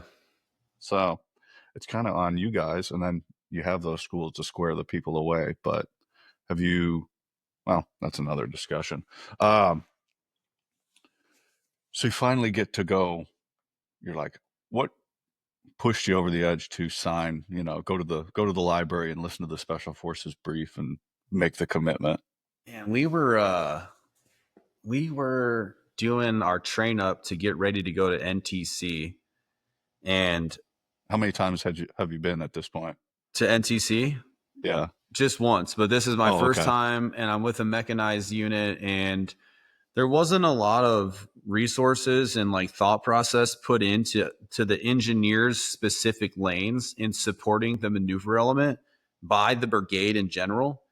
And I remember being out there and just being so pissed off and embarrassed like for my guys that like it was almost a joke on our portion of the training in the lane that I was like just disgusted. I was like, this is a joke. Like, this isn't fair to us or my guys. Like, I'm here to train my dudes for combat. And like, this is the level of resources you're going to allocate us. Move this piece of engineer tape off the fucking road. That's your obstacle you just cleared. Like, dude. So I'm like super disgruntled. I walk in. I'm like, obviously I bitch up. So I'm like bitching to my first sergeant, my commander. I'm like, dude, fuck this, man. So I like the next day, I think I told my wife, like, hey, I'm going to go talk to the SF recruiters. And because I can't, like, this isn't an organization that I feel like I can affiliate myself with because it is my job to make sure these guys are trained to the best of their ability. And we're not being given the resources we need to do so. And I think there's an organization out there that would be better suited for me. Um, so I went and talked to the recruiters, and this was probably October. And obviously I had to jump through some paperwork like time and service, time and grade waivers and stuff, but they expedited it. I was like, I can go in January of 2020 or I'm not going to be able to go. So they were able to push me through. They got me the January class. And then went to selection in January 2020. Actually funny, went to selection, came back 2 days later after selection, flew out to NTC Rear Vaughn to lead my platoon through NTC. It was crazy. And then came back and COVID happened. So COVID, and we go yeah, to your COVID generation Green yeah, Beret. That's going late for everybody listening. If you haven't picked up on it already, to go as an E7 is a very small portion of the um, regular Army population go as a E7. There's some you can only go for a little bit. You have a small window because of promotions and things, and oftentimes you have to sign a deck statement, a deck declination of promotion, Mm-hmm. which is usually a career killer in the regular army if you sign one of those. But in SF, it's a way to become a Green Beret and stay in your window. Yeah. Um, Great advice that you kind of glossed over there. I wrote down always, always, always complain up or across the chain of command, never down to people that you're in charge of. Never complain to your soldiers about what's going on. That's not your fucking job. Your job is to listen to them. You work for your soldiers. You listen to them, take what they have, and pass that up the chain of command, but never, ever complain downhill. It's leadership 101. And if you are doing Mm-hmm. that, fucking stop it. Where'd you learn that from? Um, Man, I was blessed with like good leaders and mentors throughout my career in general, dude, for the most part. Like I had a few that weren't great, but I had a successful career. I fast tracked because I had good leaders that mentored me and like gave me that advice. Like I didn't think of that on my own, like that's something I learned from just other good leadership, just kind of took it with me. Yeah. That's good. It's a bad look too, and that's Yeah. if when soldiers hear you complaining too, that you can turn a good team into a lump of shit real fast by a negative attitude. Coming from myself, I'm a very negative person, but I feed off of that. Not a lot of people do. I'm an optimistic pessimist, which is a rare combination. So in SUT, I was always the guy in the back going, "What the fuck are we doing back here? Why are we walking? And fuck this fucking goes." And I had a buddy over there who was the same way, and we kind of went through SUT together. But Nice. so, what was selection like? Because you're you're really the peer year group of the cadre. Um, were, were they able to tell? Because they're pretty stone faced. Yeah. But I was a private when I went through. You're a senior dude that knows what the fuck's going on, and you would have had a completely different perspective of kind of how the NCOs were directing traffic and things than I would have. Yeah. I didn't. My head was on fire the whole time. Um, did you have it, or were you just like, I don't know, we're just gonna roll the dice? Um, I am like a self starter. If I see something that's fucked up, I'm going to step in and try and fix it. But knowing that there were peers involved and I had to be strategic in my approach in dealing with people, um, I think the honestly, what helped me the best was they put me in a student leadership position like pretty early on. And I was not to like toot my own horn, but apparently I was doing so well at it that they forgot to freaking switch out leadership positions. So like all of Gate Week and like halfway through Land Nav, I was the student leader. They're like, dude, like how long have you been the student leader? I was like, a while. They're like, oh, we're gonna fire you. I was like, fucking thank you, dude. Like I just came here to go to selection, Like I'm not trying to like do these accountability formations and disseminate all this information and do, which is fine because like that's what I've been doing for so long. But in doing that, like I established a lot of credibility with the other students and the cadre. They're like, man, are you like a first sergeant or something in the regular army? Because like I never talked about it. I was like, no, man, like I'm just a platoon sergeant, like, but dudes were like pretty mind blown by how I handled situations and kind of like wasn't afraid to just step up and take charge and like try to make things easier for the whole entire class of what was like 380 something people at initially, Um, Well, 20% go away the first day, so fuck them. yeah. So it worked out, man. I think honestly, like going as a senior guy, like I wasn't the fastest. I was stronger that like, when you do the different events or whatever, but I wasn't the slowest by any means. Like I've always been a pretty endurance based guy and like I'm bigger than most. So like when it got to the lifting stuff, I was confident in it. Land nav I didn't really think it was that bad, but yeah, I mean, I hurt for sure. Because I went into that shit with a lot of injuries that when I did my 2807 or whatever it is, I'm like, yeah, I don't have back pain. I don't have knee pain. I don't have any of that stuff. Uh, so then after the fact, I'm like, damn, that was rough, man, but it all worked out. Forgot that there were student leadership, and then when you said that, they were getting fired all the time, or they just weren't there anymore. Yeah. Um, and it reminded when you said that, it popped in my head. I remember the one cadre goes up to the other cadre and said, "March him over to the classroom," and the cadre kind of the other one, junior, I think he was a six or seven, but junior guy. And he kind of looked at him, and he looked at us, and he goes, kind of thought for a second. He's like, "What do I don't turn that way? All right, go." I was like, "Does this dude not know how to march us?" I don't know if he was fucking with us or he just Yeah, legitimately didn't remember what to say when he had to bring a group to attention and that's funny. face left. Yeah. Yeah, that's funny. It pops into my head. Man, I don't know. Selections, it is what it is, because we Hmm. finished it. We're like, it wasn't that bad. It fucking blows. Yeah, dude, for sure. People ask me like, how was it? And I don't, I try to get past that lying to myself. It fucking sucked. Yeah. Like is it passable? Absolutely. Ruck up. But there is no amount of training. Like you can get to a baseline level, you could be a stud. And not for most people. Some people just fucking breeze through the whole thing. Hmm. Like especially the x-rays, because they've been brutalized for months on Yep. end just to get to that point. But coming from the regular army, you really, it comes down to, am I going to quit or not? Because it fucking blows, Yeah. being out in the woods alone in the dark, navigating sucks. Team week sucks. Those Yeah. runs in the sand, you roll your ankle, you're like, fuck, now my ankle hurts. That Dude. fucking sucks. So, yeah, I try to dissuade and people that come on here or whatever and be like honest with ourselves. It fucking blows. And then you get to the course and it gets fucking worse. Yeah. So it's a so easy point. It's just fucking perception and shit like that. Is that kind of what you think looking back on it now? Uh, it was hard, man, for sure. But I always like I had expectations. Like I knew what I was capable of to a certain point, and I knew that mentally at that point in my career in life, I was probably stronger mentally than I was physically. Like I wasn't in the best shape of my life. But like you're saying, like I went into it knowing that there was no way in hell I was ever going to quit. And that's my approach in life in general, my whole career. Like I will die before I quit anything.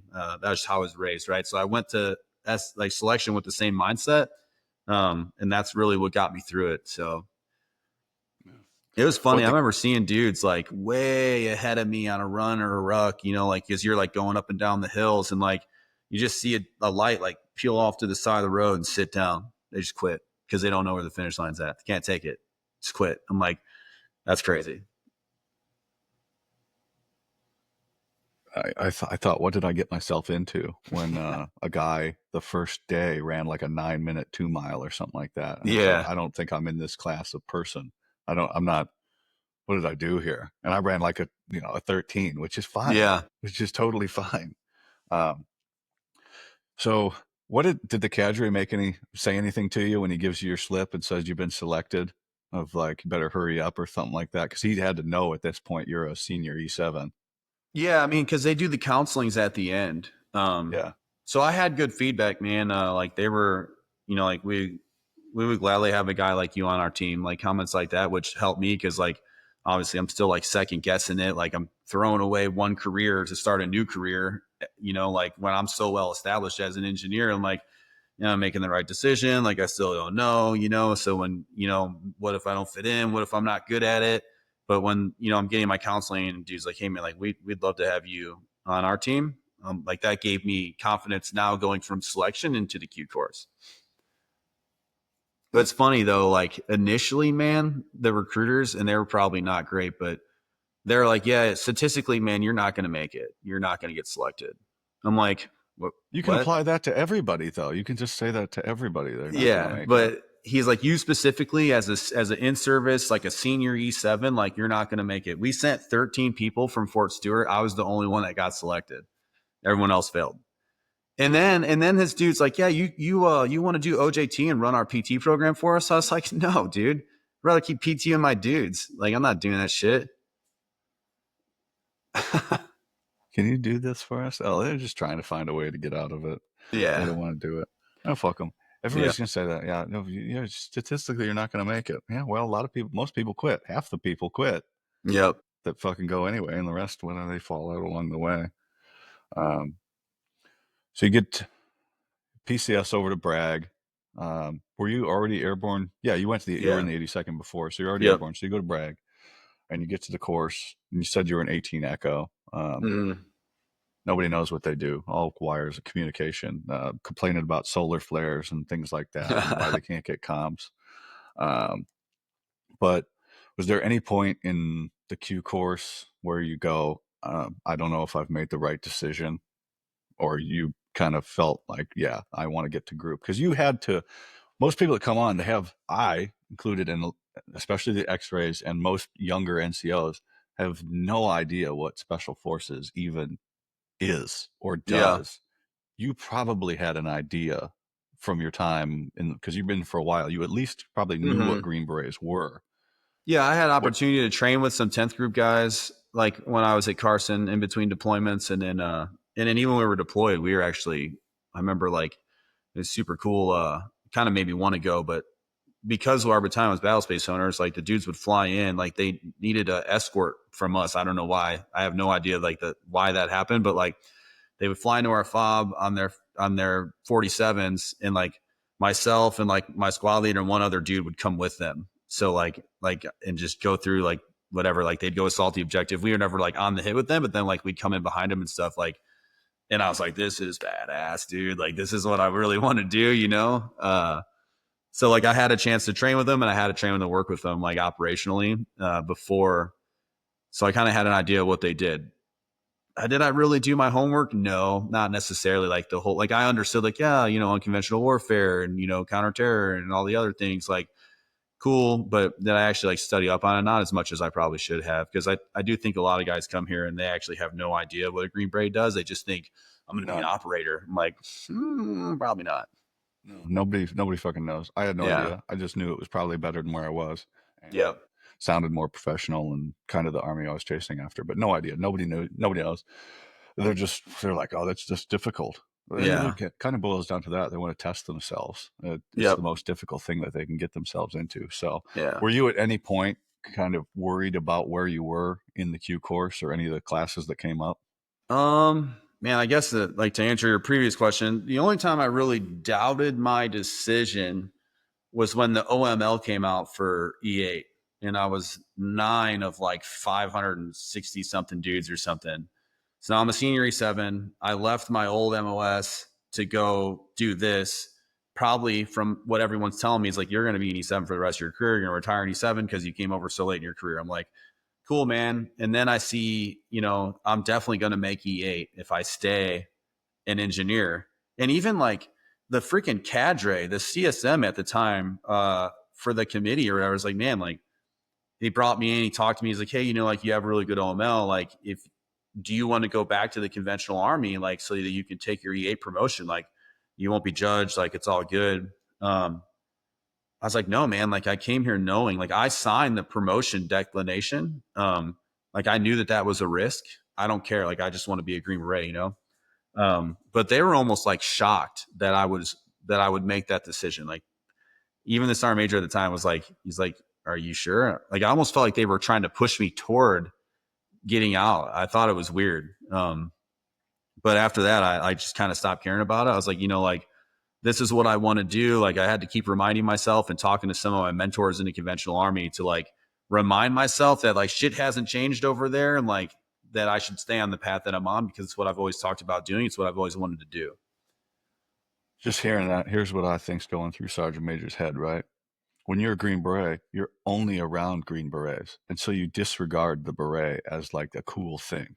You Mm-hmm. forget that it's because everybody's got one. Everybody's got a tab, everybody's got a beret. So you forget about it. And you only see those guys that get stuck at E7 for years and years and years and never make 8. And they were great E7s that should have made it and don't make it. So he probably just disregarded like that thing that you is so hard to achieve Mm-hmm. because everybody around him's got it and he doesn't think about it. And he just goes, you sure you don't want your E8? Like promote, retirement and all this other stuff, when he forgets that it's so fucking prestigious and great.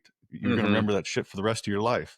You're going to be talking when you're an old man about, selection stories or deployment with your team and your ODA and stuff. So he probably was like, didn't even consider like that. Goes, Yeah. oh yeah, you should definitely get your EA. So he's thinking from that perspective. When it's a common thing in group, everybody's got a beret, so it's not that Mm-hmm. fucking cool, and you don't realize it till you get away from it. You know, so Yeah, that's a good that's what point. I think. So that's probably where his mind was. But I'm not going to speak for him. I probably know who you're talking about. But yeah. So I don't know. Why'd you want to be an Echo and not a Charlie?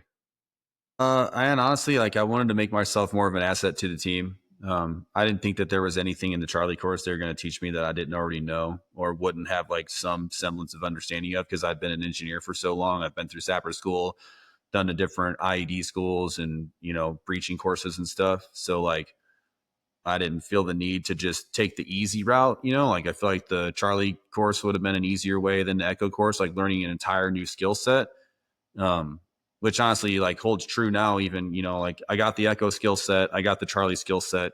Um, so it worked out. I didn't mind being an Echo. Like I kind of enjoyed it, especially being an older guy. Like as long as radios were working, man, like everything was good. And to me, like being an Echo was pretty easy. Like I didn't have that much, just troubleshooting radios and computer stuff. Like wasn't as difficult as people make it out to be. Yeah, I didn't mind it. No, I know what you mean. Looking back, and this is only because I got moved off of a team so fast. Uh, I learned nothing in the Charlie course that is helpful in my life now, Yeah. especially the construction and demolition and all that. Because as soon as the cadre were like, "Oh, you got it," they didn't fuck with me the rest of the time. And then the math, pretty much everything in the explosives and demolition part was easy. Um, but that's useless in everyday life now. Mm-hmm. And I've forgotten it because I never use it. So that's all gone.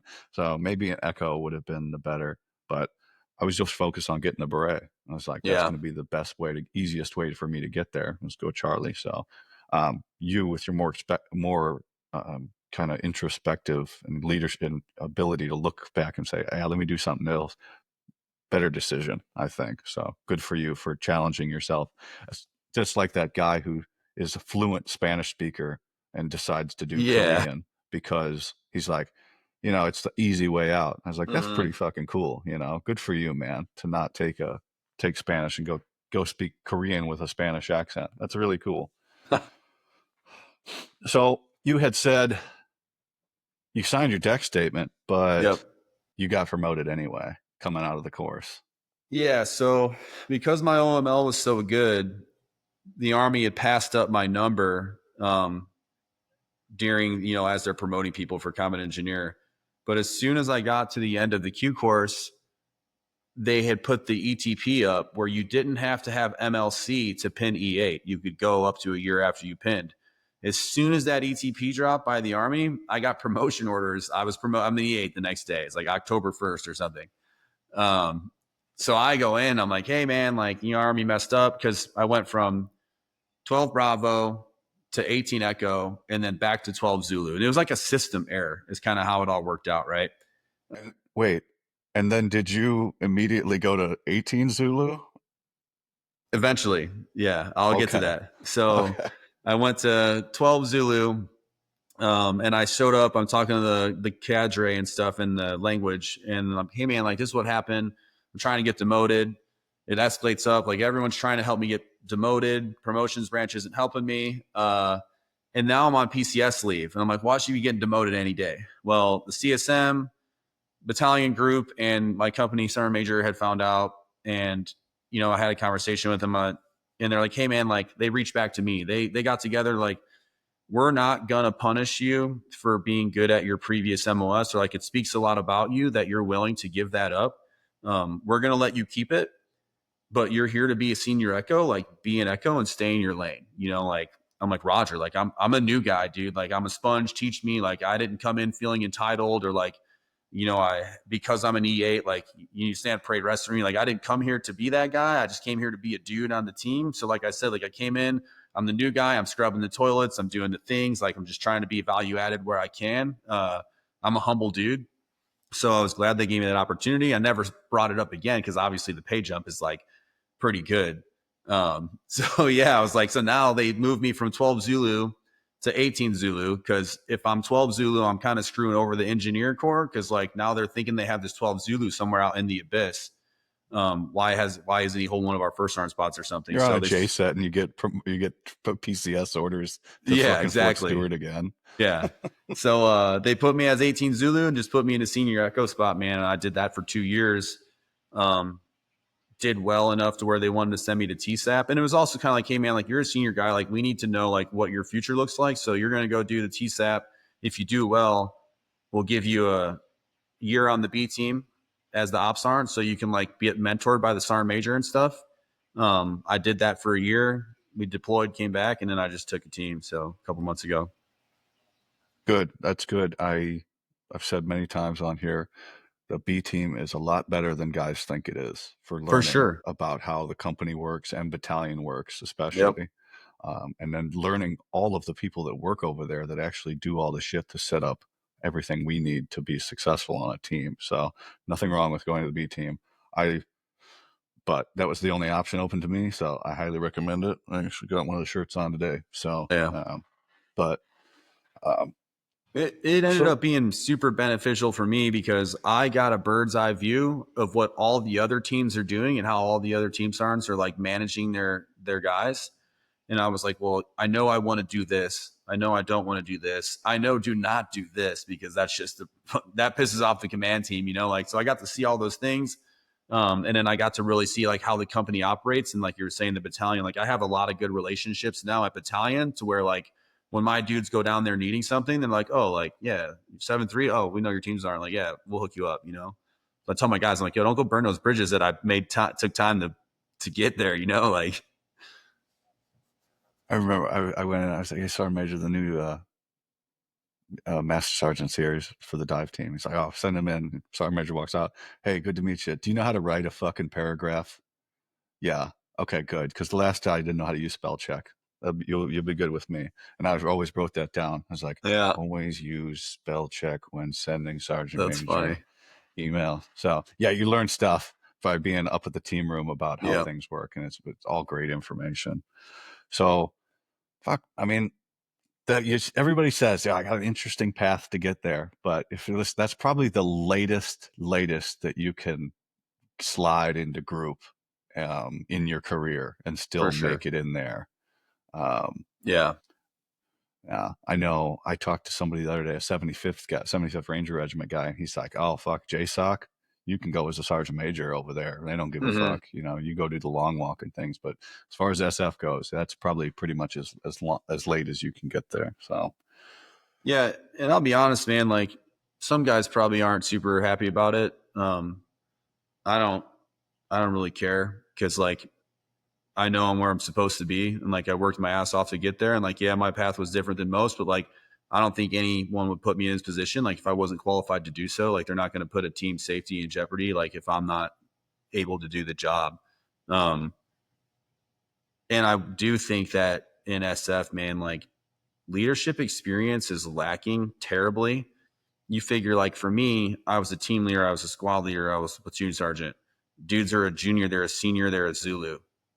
Like I learned so much through trial and error about like interpersonal skills and communication, servant leadership, and all the things on like how to manage talent and leverage capabilities from your guys. Like that I wouldn't know if I wasn't in those leadership positions before. So like when you get thrown into the fire as a Zulu, like yeah, you were in group for like 12 years, but you've never had to deal with personalities on that level to where like you're responsible for each individual and like bringing all these personalities together so your team is firing on all cylinders. Like I definitely think I know I bring that to the table, and I think that is going to show as we like go through our training progression in the next few months. absolutely, this is more towards X-rays, right? I think there's something lost with understanding leadership in the military as a whole when you don't have the regular Army experience.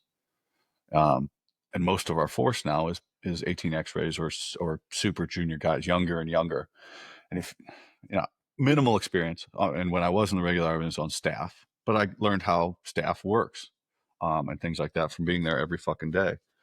And you don't have that. Do you think that that's something missing in especially the 18 X-ray program that's part of our force now? Because it doesn't really show in the beginning when you're an E6 or an E7, but when you start making E8 and 9, you're going to have to learn those things real quick if you want to keep up. For sure. And I don't really know a good answer to it. Like we do have a problem with like the culture of like, I don't want to do slick time. I don't want to do slick time. Like, yo, you're going to get more professional development there from a leadership standpoint than you are if you just stay on the team. Like, yes, the tactical aspect of what we do is one of the most important, if not the most important thing we do. But as a leader, it's not necessarily the hardest thing you're going to have to do. So like getting exposed to that leadership and management experience when you go do your SWIC assignment is going to help you be a better Zulu, or at least help shorten the learning curve a little bit. But yeah, like guys think, oh, I'd rather just get out than go do my SWIC tour. Like, hey man, are you serious about this organization and this occupation? Because if you are, like, there's professional development model, and like you need to go do this job to prepare you to do the next job. And it's weird here because not everybody wants to be a leader, and I got it. But the Army is kind of built for us to like, you need to progress, you know, like you have to, the machine has to keep turning. But in SF, it's like, if a guy doesn't want to be a team sergeant, but he's a damn good team guy, like I want to keep him on the team, you know, I don't want him to want to get out. So it's like, now we're just trying to make people happy and like prioritizing their happiness, you know, over like what the team needs. And like, you know, obviously there's what the team needs and what the individual needs, but it's a hard balancing act for like the SAR majors when guys aren't like who are doing the slotting and stuff every year for the Swiss levy, like when guys aren't 100% committed to what they're actually doing. Because in my mind, if you are, and I was brought up like this in the regular Army, I knew at some point I'd have to do a broadening or a generating assignment if I wanted to stay operational. I'd have to go away for a little bit and then come back. A lot of guys don't understand that. So dudes are just like, oh, I'm going to sign a deck statement. I'm going to get out. Like, nah, dude, like you should just do it. It's not a bad thing. You'll probably enjoy it once you get there. Well, you let off that solution with saying, I don't know the solution, but that's pretty good there. Yeah, sorry. Because when you wrap it all up, it's, hey, do the rest of your fucking job. That's the way to get around this, is do the rest of it. The team is not the whole job. Just like all of our, you know, core skills, right? We 20 years of global war on terror. We're fucking teachers, right? You know, and what comes with that is knowing your language, being proficient at your MOS, going to do SWIC, being an instructor, going and doing your body exams, all these other shit that come up, going to the B team as well. Just go do it well, and you'll learn a fucking lot about at least how SF works. You might not learn how the regular Army works, but you know, you can learn how the leadership from these senior guys that know what the fuck they're talking about. When you go to battalion and then you got to work with 3 companies, you get to know everybody, see what everybody works with, learn how to manipulate the people that you work with, the enablers. And I know that's a bad way to put it, but that's what it is. If you, you know, if you are now friends with these people and you need something down the line, fuck, you can go to people and be like, hey, and learn how to be a fucking Green Beret. That's the solution to it, of working with the skills that you have to make up for the experience that you lack in. But nobody wants to do that. Nobody wants to get off of a team, or at least in their mind, they view the B team as a demotion. Fuck, man, I'd stab somebody right now to go back to the B team, right in the fucking eye. But or go to the battalion. I'd go sit in the fucking basement at group even. Fuck that, just to put my uniform on one more time. So guys would be like, I'm just gonna get out and do that. Shut the fuck up. Go do your job. Yeah. But that's just angry me sitting in my basement wanting to be back in. So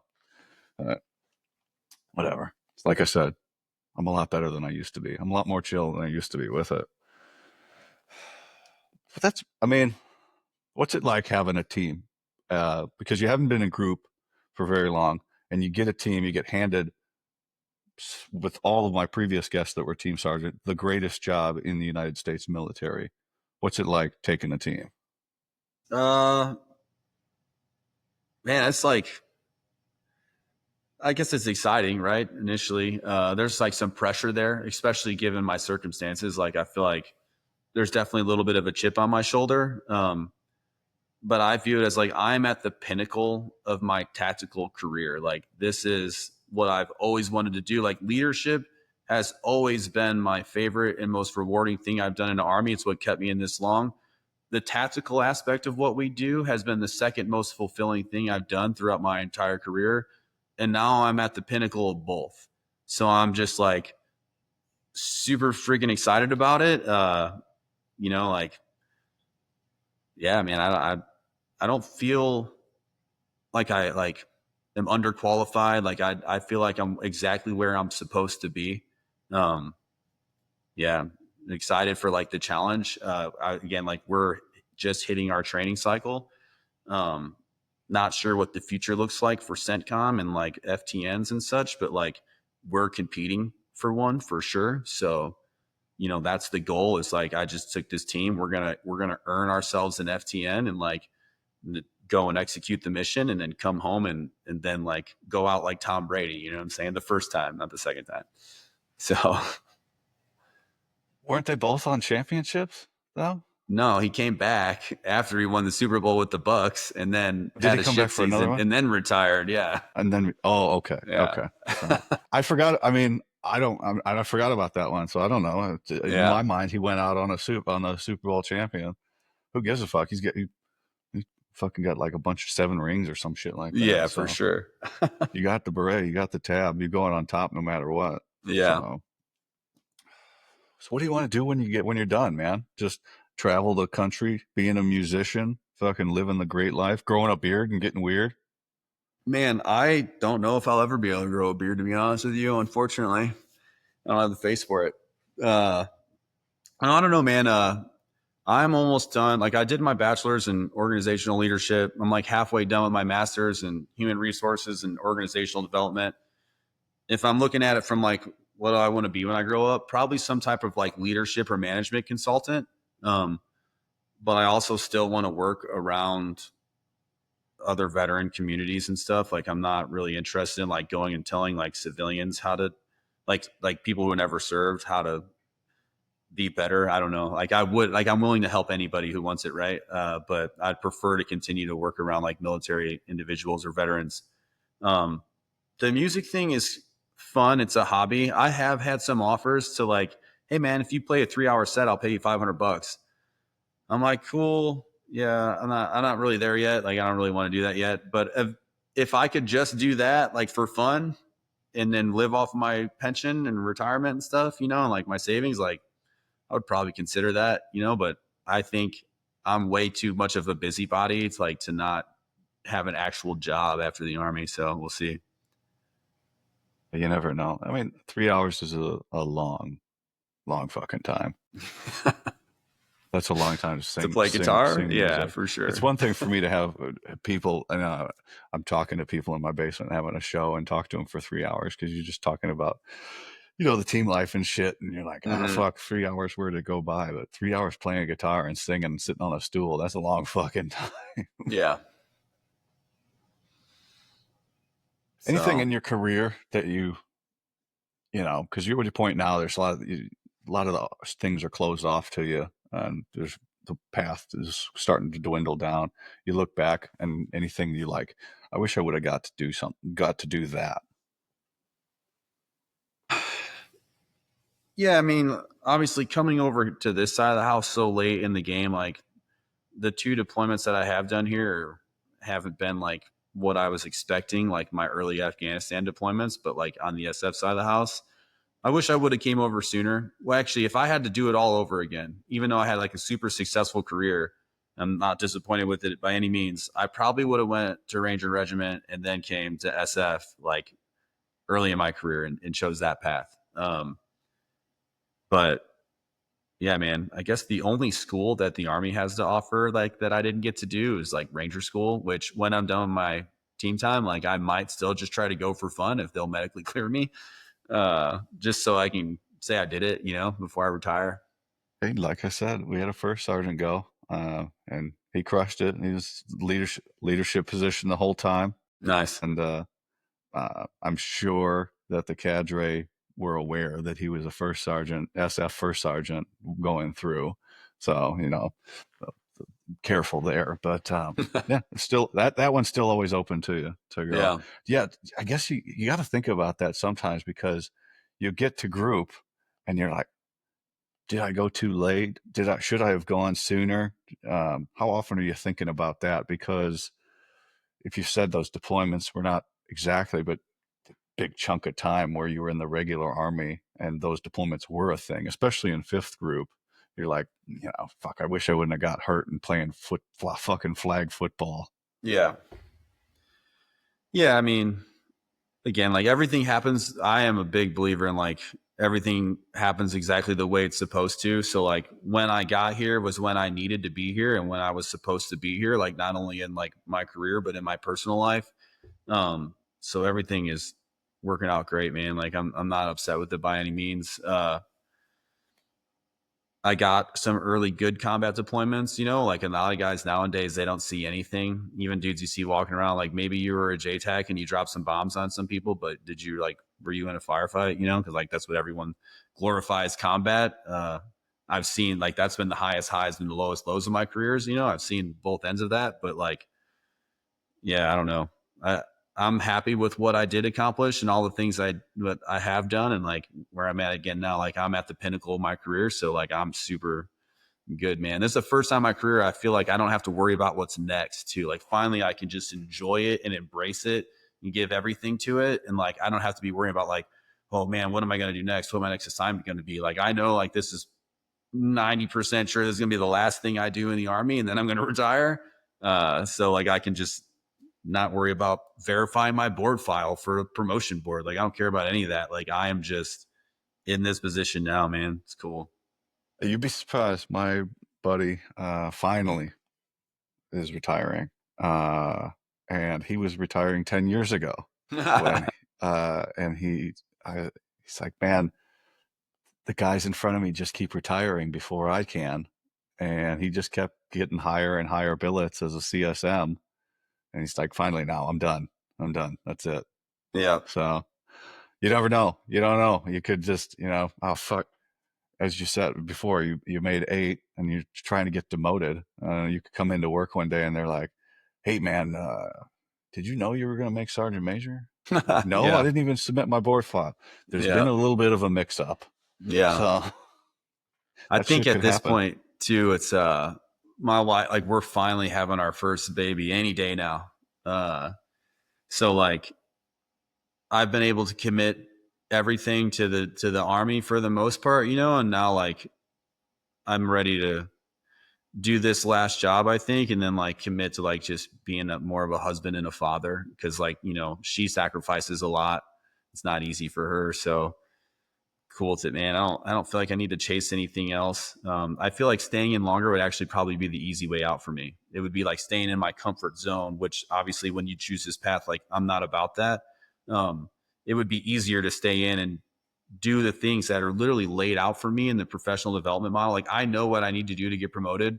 I could just follow that path that's laid out for me, or I could take a little bit of a risk and start a career outside of the army and chase fulfillment in another aspect of life. So Yeah. It's with that fulfillment, right? And you're still in. Um, so it's even, and I tell people it's hard to describe. There's nothing to describe, even though you think you know what it's like what it's gonna be like when you get out, or you're living off post and things like that, and you're living in the population. It can't, for me being out, there's nothing I can tell you for it to even make any impact on how it actually is when you get out. And I tell people like I can describe things and the way you're gonna feel and things like that, but until you get out and you go, oh, that slump, like 9 month to a year slump, you're like, what the fuck, yeah, So I hope the best for people, but I try and word it in that way to impress that it's like a fucking unbelievably strange thing that happens when you get out, because you're like, as it was for me, but then other people I talk to are like, yeah, fucking, it's just weird. You don't know yeah. how you're going to deal with things, so I always hope the best for people and try and Man, I feel bad. impress Can you hear upon them. the dude next door mowing his lawn right now at my I don't house? know. Okay. No, I don't think so. Okay, cool. That means this thing's working. Cool. My neighbor's like mowing his lawn. I was like, man, I can't tell if that's loud on the microphone or not. Cool. My audience they'll be fine. All right. If they made it this far, for the Yeah. diehards that made it this far, I love you guys. Thank you for listening. Um, What do you think back? I was last one before I get to the 5 questions. You think back on that first unit, young um, Sergeant Padilla, Sandia, um, coming into the Army and now to where you are. Did you ever envision that path of how things were going to go, or just No, man. Uh, I actually, honestly, when I first enlisted, I'm like, I'm going to do 3 years and I'm going to get out. And then when I went home on recruiting, I was like, I'm going to get out. And then I pinned D7. I always like talked about the things I wanted to do. And it's like one thing to talk about it. That's another thing to put it in action, like put it in work to get to where you want to be. Um, so the path was definitely not easy, but again, like I think it was the path that I was supposed to walk, and it's like put me where I am today. So I didn't know what to expect with life, dude. My life, like most dudes in the military, like growing up with trauma was like that was the thing. Like my childhood sucked, so like adjusting to life in the military was easy, even though initially I didn't like it. But it wasn't any more difficult than I think it would have been just like staying a civilian. But this was far more rewarding than anything I think I would have accomplished outside of the Army. I like to think so too, right? Like, fuck, wasn't going anywhere. No, here we are, sitting in a basement, fucking talking about the good old times, and hopefully, the next generation, a few soldiers will read this and go, "Ah, fuck, I want to do that shit. I want to feel Yep. that way when I get all done." So I commend you on it, man. Well, I got 5 questions here that I ask everybody, and then I'll cut you loose because we're not going to dig into your current time for Cool, cool. operational security reasons. So, what is your response to thank you for your service? Oh man, I always say it's an honor and a privilege. That's what I say. Yeah. When I used Um, to say it was thank you, and then that was always like awkward. Like, no, I'm thanking you. Like, I didn't know what to I say. feel thank you is awkward. In honor, Yeah. it's an honor. It was an honor. It really was. Thank you. I say that one because I felt like thank you was awkward as well. Hmm. Um, what is the one characteristic that sets operators apart from the conventional forces? Oh man, I think like honestly, I hate to say it. I don't hate to say it, but adaptability, like being adaptable, man, because like things always change, and whether you're conventional or like SF, like the first thing that always goes to shit is the plan. So like being adaptable, being able to like flex really quick and like process information and like make a decision and go with it, like I think is probably one of the most important things that separates us from conventional guys. Cause like guys in the conventional army, a little more narrow minded, they're waiting for guidance and they're not processing all the information quickly. Whereas in like SF, like we're thinkers, we're problem solvers. So like we can adapt to complex situations a lot quicker. Name of the game. What is the one moment of your career up to this point that you wish you could go back and relive or redo? Man, that's tough, dude. Like getting my Green Beret was cool. Um,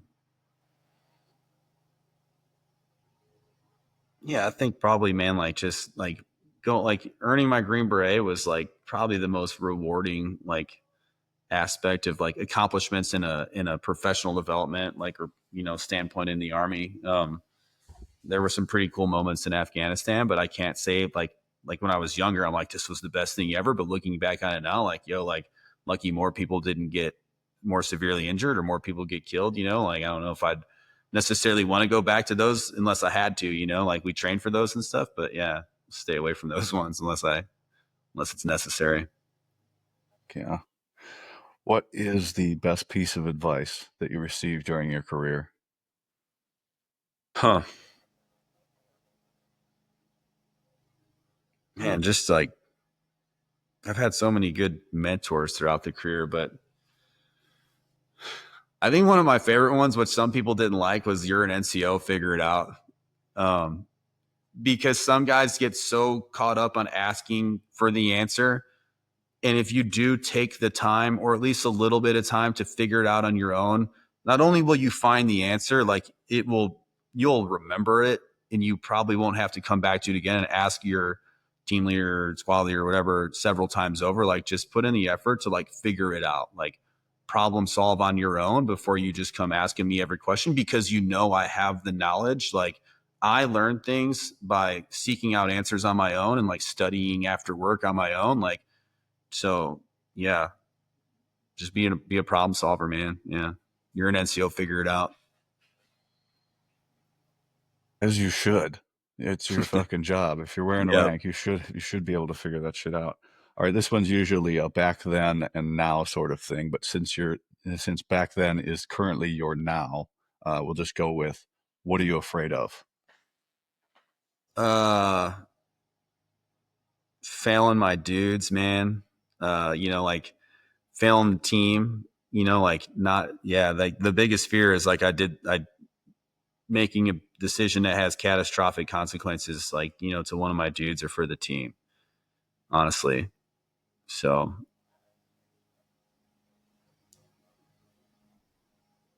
Especially on team. That team room's a fucking brotherhood. And yeah, do yeah, want for to let sure. everybody down, or get somebody else hurt. That's the worst. Yeah, You're like, if something happens to me, that's one thing, but somebody else to get hurt, that's fucking untenable right there. All right, man. Tell everybody that's listening this far how they can find you on their socials, listen to your music, and all that. yeah, man. So I'm on Spotify as Michael Allen, which again, like, is super common, but all my social media stuff is the Tactician Musician. I have 3 singles out on Spotify right now. I'm in the process of like recording a full album, and still early on in like the music career thing. As I kind of get the tail end of my Army career, like I'll start picking stuff up more with music and posting more stuff and playing more gigs and stuff. But yeah, man, if you guys are interested in that type of music, I don't know how to genreize myself. I play music, by a veteran for veterans, I guess, right? So like I write some pretty cool stuff, and check it out, man. You got a great sound. Love it. Love when your videos pop up. Need to put more of those up there. All right. I really appreciate you coming on. You got anything for me? Man, keep at it with the podcast, dude. I appreciate having me on there. This was a good time, good conversation. So I'm sure there'll be plenty more episodes to come. Can't wait to have you on when you're out. We can talk about some different shit. Hell yeah. All right. Bye, everybody.